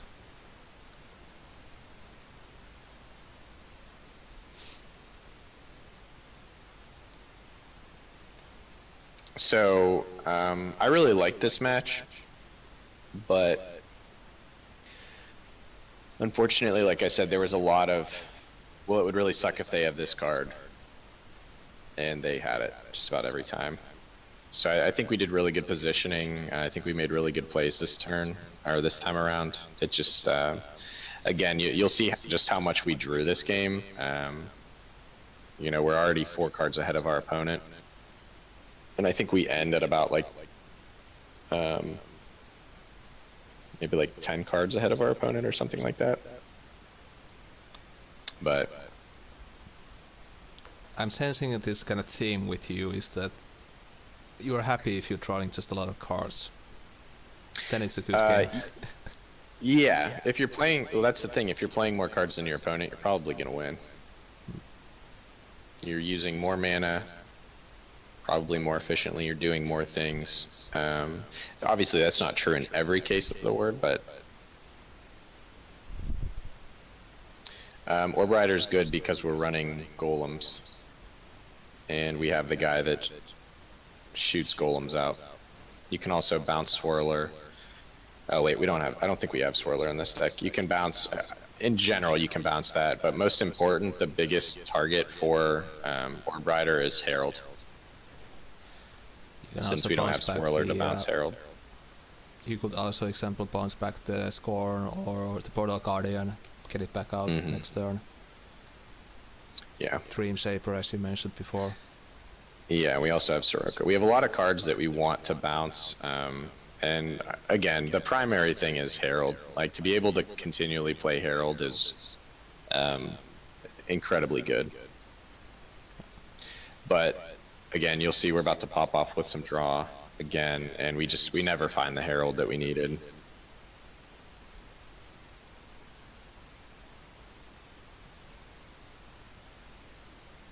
Very interesting list. I would love to play this list. Maybe I'll try it on ladder. Yeah, it's pretty good. I really like Cyphron as a general because it does flexes the Vitruvian archetypes a lot. So I like him as a general because I think he does something that the other generals don't do, and it feels, one, it feels fair, but it also feels like it's a valuable tool, like something that you can not feel bad about doing or using or anything along those lines. Like you can value trade with your general, so that you're not taking as much. You can use it to steal minions.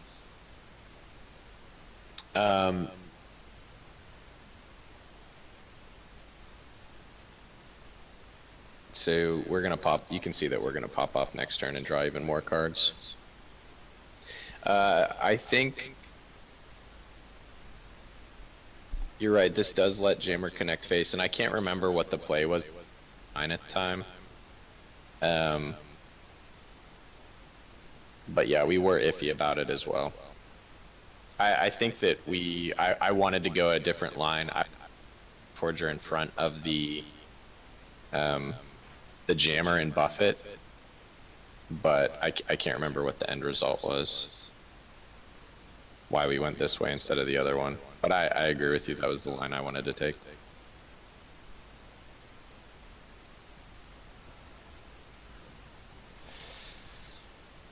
But yeah.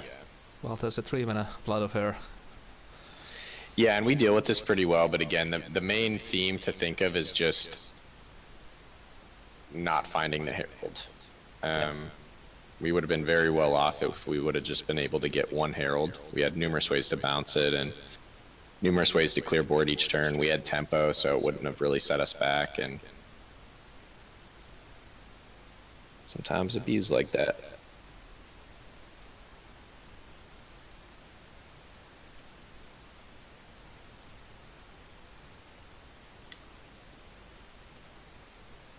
Yeah, it's gonna sometimes very hard to play against Tamaif if you don't really,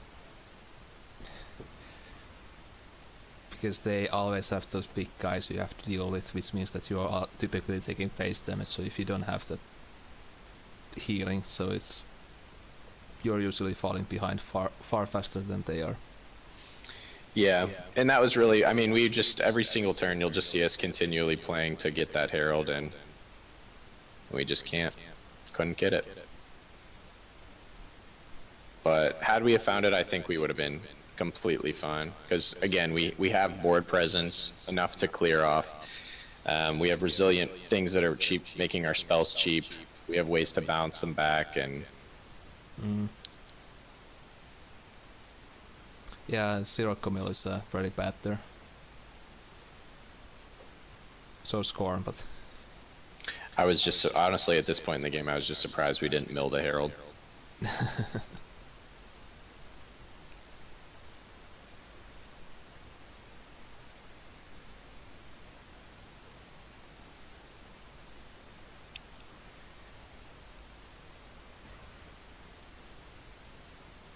There's the Demonic Lure on the Mana Forcer, which probably doesn't feel too bad. Yeah, being able to have that 3/2 would have helped, but if I recall correctly, they just ended up, I think, burning us down the following turn, which we didn't know up until this point that they ran burn. And the following 2 games, I think they managed to burn us for like 18 damage out of hand. Not 18, but like what they had on board. Turned like 4 damage into 18.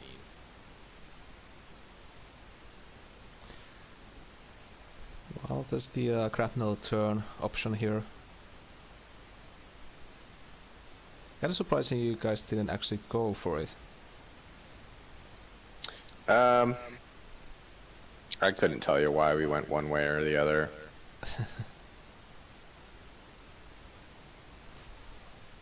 You were just We yelling at were each going to other. be dead regardless. Our main thing was just again trying to find that Herald, and never quite found it.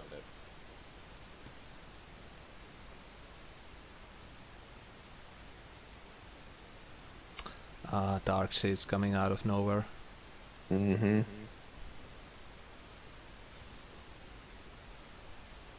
That's a very rough ending to a fairly rough game. Yeah, and again, it was just it's like that sometimes. Mm. But it was kind of revealing that they did show us that they were running burn like that, and not just a standard minion core, but I think this list he brought, I don't think that it's necessarily good, but I think it was like god tier against the list that we brought this week. Yeah. And again, just remember that we could have won game 1 and came back to bite us. Yeah, I think that also raises the point that in these tournaments it's not always the strength of the list, but what are you playing against, what your opponent expects you to play with. So yeah, correct. It's everything's in a vacuum, Mm. But yeah, next game. I don't really have any recommended. You can show mine if you'd really like to. Yes. It's Arcanist, Abyssian, and this one was another one that was really close, and I'll wait until we get actually into it, and I'll just kind of let it happen naturally, but Let the pain flow through you. mm-hmm.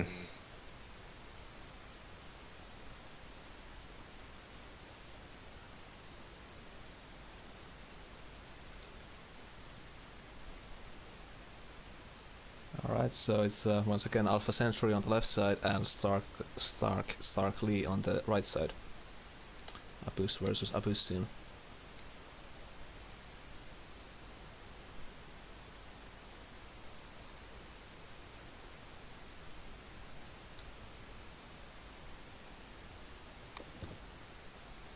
One thing to mention is he basically had these frickin' heralds like every game, or what are these things called? Horn Shamans.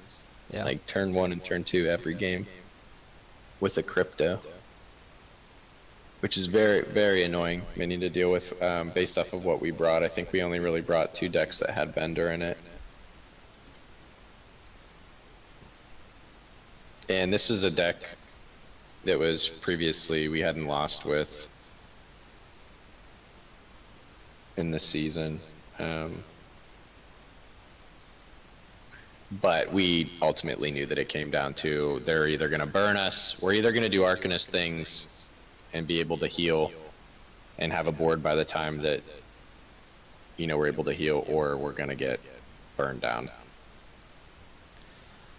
Aurora's Prophet. I love that card.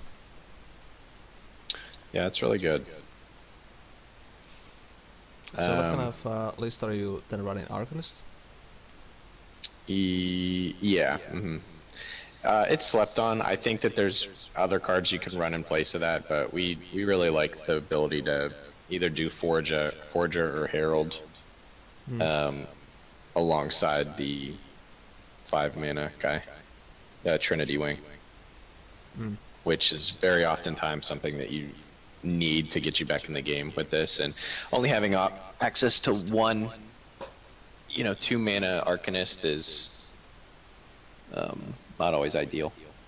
We don't have the ability to Circulus and get stuff like that in hand.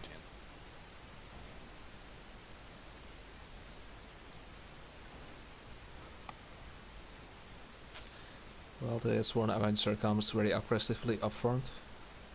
No respect for lures. Yeah, and it's important to know that even though you can't see my hand in this, we drew pretty frickin' good.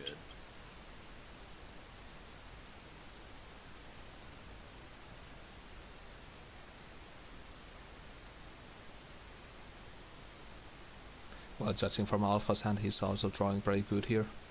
Or decently, as they say. Yeah, he drew like a god every game, but he also runs a decent amount in a draw, so that's just his deck doing what it's supposed to. I do wish he didn't have as many heralds, or whatever these things are, the Azure Horn Shamans, as he did, but it is what it is. Prismatic Illusion is a very solid start here.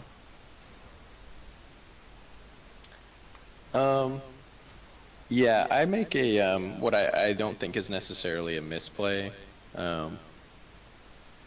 but potentially I would have done it different in the next time around, but you'll see when my next turn comes around.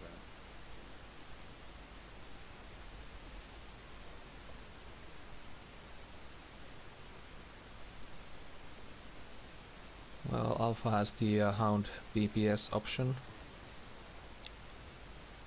Yeah, he could just do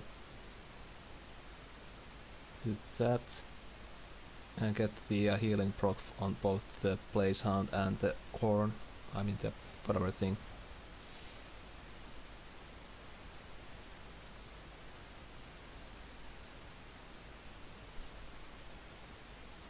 I don't know. I don't think we were ever out of this until he hits us for a crap load out of hand, and it was unrecoverable from.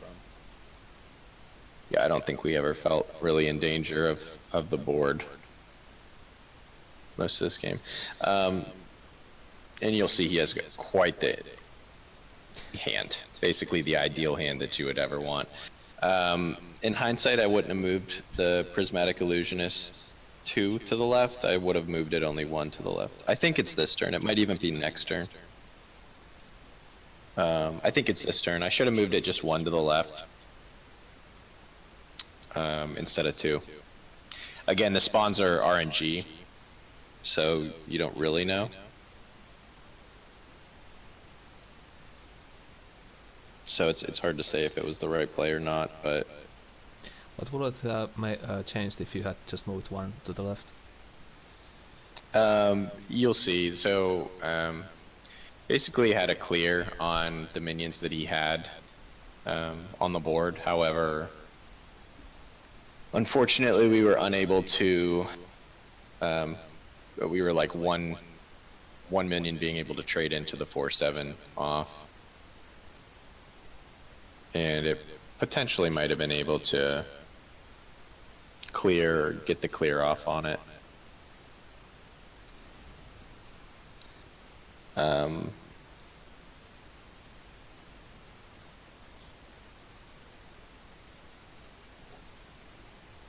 So one of those prismatic illusions would have been closer, hopefully. And had they have given us the same spawn that they do now, one would have been in range to trade, or it would have forced a diagonal block where the Mave would have had to have moved for one of the minions to go and trade into it. So it had the resilience where we weren't worried about it dying to one of these like Blaze Hounds or something, so it could have very easily been one to the right, and in such giving us some minions that were more in range to trade into his minions. That's still a pretty oof turn. Yeah, definitely a big oof turn, especially seeing what he has in hand. So in our hand, we also have Chakram, which keep in mind if you look at where those Prismatic Illusionists are on the board. Again, RNG dependent, but if you picture them one space to the right, would have worked out a little bit better for us. I think we still died to out-of-hand damage, but ultimately I think the out-of-hand damage from this deck is what beat most of our decks. In my hand I have a Chakram and a Trinity Wing though. And I needed one more mana to be able to get a full clear, because I used 2 Darkfire Sacrifices the previous turn. Yeah, that's not a nice feeling to know that you can clear the board if you had only one more mana. Mm-hmm. So at this point we already knew that it was over, but just gonna play it out. Duelyst is the game of tiny decisions sometimes. Yeah. So yeah, that 4-5 or the 4-1, being able to trade into the 6-1 would have been able to clear it. And potentially, honestly, would have given us lethal with 1 more mana, but didn't matter in the end. We also would have been able to clear his Chakram, which would have been a little bit more ideal, but died out of hand regardless. Well, if those minions had been arranged, you would have just had lethal on the board nearly with the... Yeah, would have been either lethal or it would have been the ability to, you know, clear his minions off, which would have been ideal, because then I could have used one of the...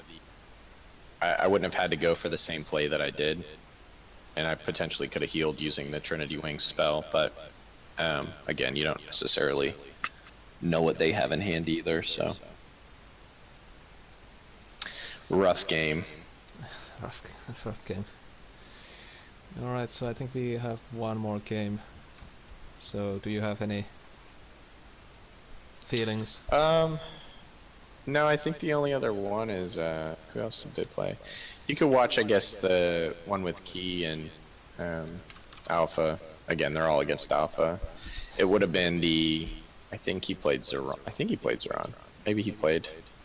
He was definitely playing Lionar, I just don't remember what the deck was.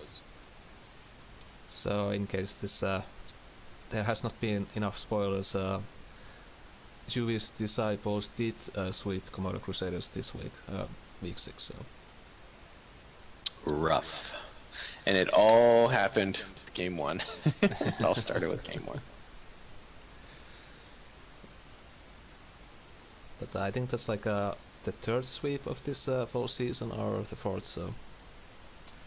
Very solid. Yeah, I don't think it's as uncommon as we think. You'll see this one actually ended up being really close at the end, even though it looks futile. But we felt good bringing this list because I think I can't remember what we banned. I think we banned Blood of Air. You banned Reader. Oh, we banned Reader. Okay. Oh yeah, we banned Reader so that we could Aegis the 5-drop.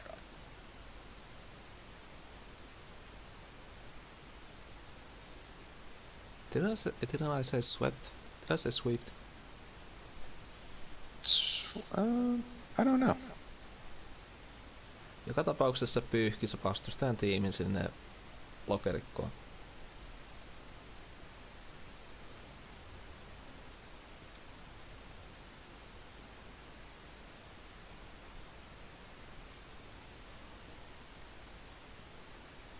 Well, no consideration for the Sworn Avenger, they're just going for the silver card.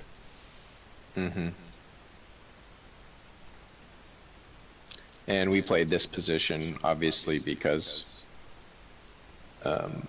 it would have, if he wanted to buff the Cryptographer, it would have made it awkward. Basically, we knew he couldn't clear it without a lore.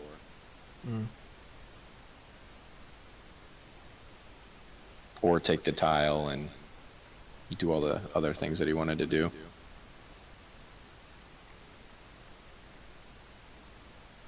But as you'll see,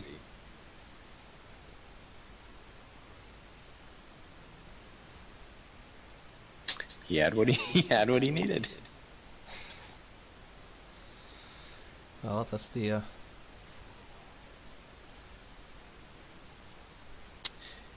Yeah, we either wanted the Silver Guard Knight to die or kill what he had on board. But you can't play around the perfect hand every time. And at this point, we were already 5 games to them having kind of the perfect hand every single thing. So we were kind of at this point like, all right, well, statistically speaking, we should be pretty well off, but well, nothing prevents from them having the perfect hand every game, every time. no, Every time. yeah. And again, I'm not taking anything away from him. I think the deck was built really well. I think it countered everything that we needed to bring, except for maybe our vet deck and our Vanar deck. But you know, not every deck is a perfect matchup against everything. It's never going to be 100% win rate. I think we fell short on some luck, and I think they definitely did draw really good. But that doesn't change the fact that it had really good matchups against our decks, and I think it was built really well.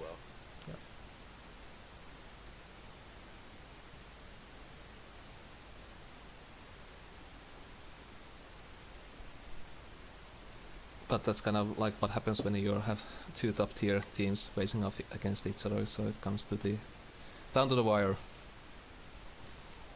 Yeah, and I think it would have been a lot closer had we have been able to solidify that game 1. But you know, this is hard to play around. You know, 4-10, a 4-8, 2-7, 2-7, and he was just on 5 mana. Kind of makes the Ironcliffe Guardian kind of feel weak here. Pretty weak, but we did have a Divine Bond in hand, and we actually had lethal. They just had a way to deal with it. Well, they can buff the Sworn Avenger quite a bit here, so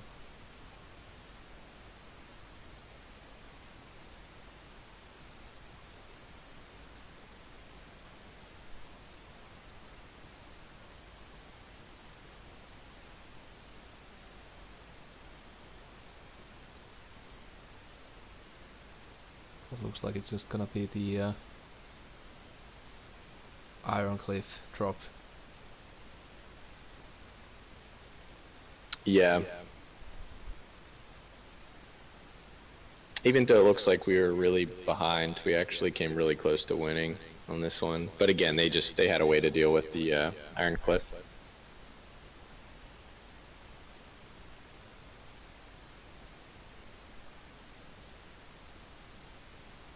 Were you guys just set on playing the Ironcliffe there, or did you just have discussion on any other lines of play? I'm not sure if there's anything else you could have done. The only other thing you can do is just defensive Ironcliffe, but that doesn't do anything. Yeah. The only thing I would have done differently is maybe punch the Blood Tier to give the Sworn Avenger 1 extra attack, but ultimately, if you do all the calculations, it wouldn't have mattered regardless. Mm.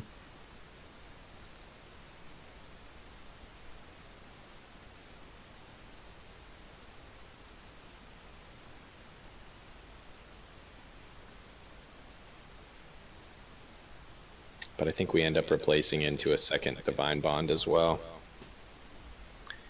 Just which is exactly what you want to see, but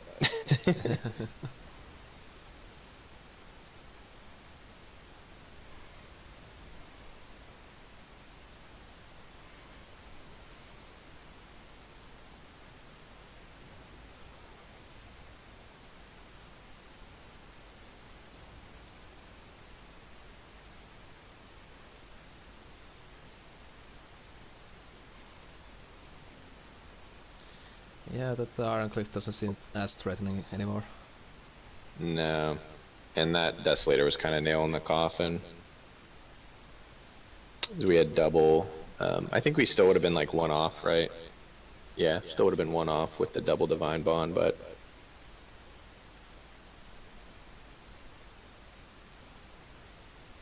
yeah. and that was pretty much how those games went. I think we do run Lightbender in this list, though, so it would have been nice to see one, but again, it doesn't even guarantee that I think we clear all these.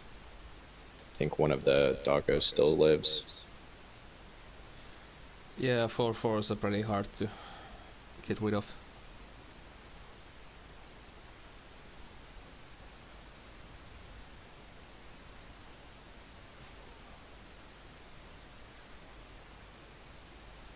Yeah, Stoke's right. How we have hit the BTA.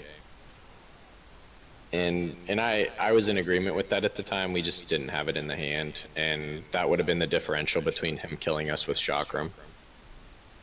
I think. I can't remember the exact justification for it, but I think that was the reason why we didn't.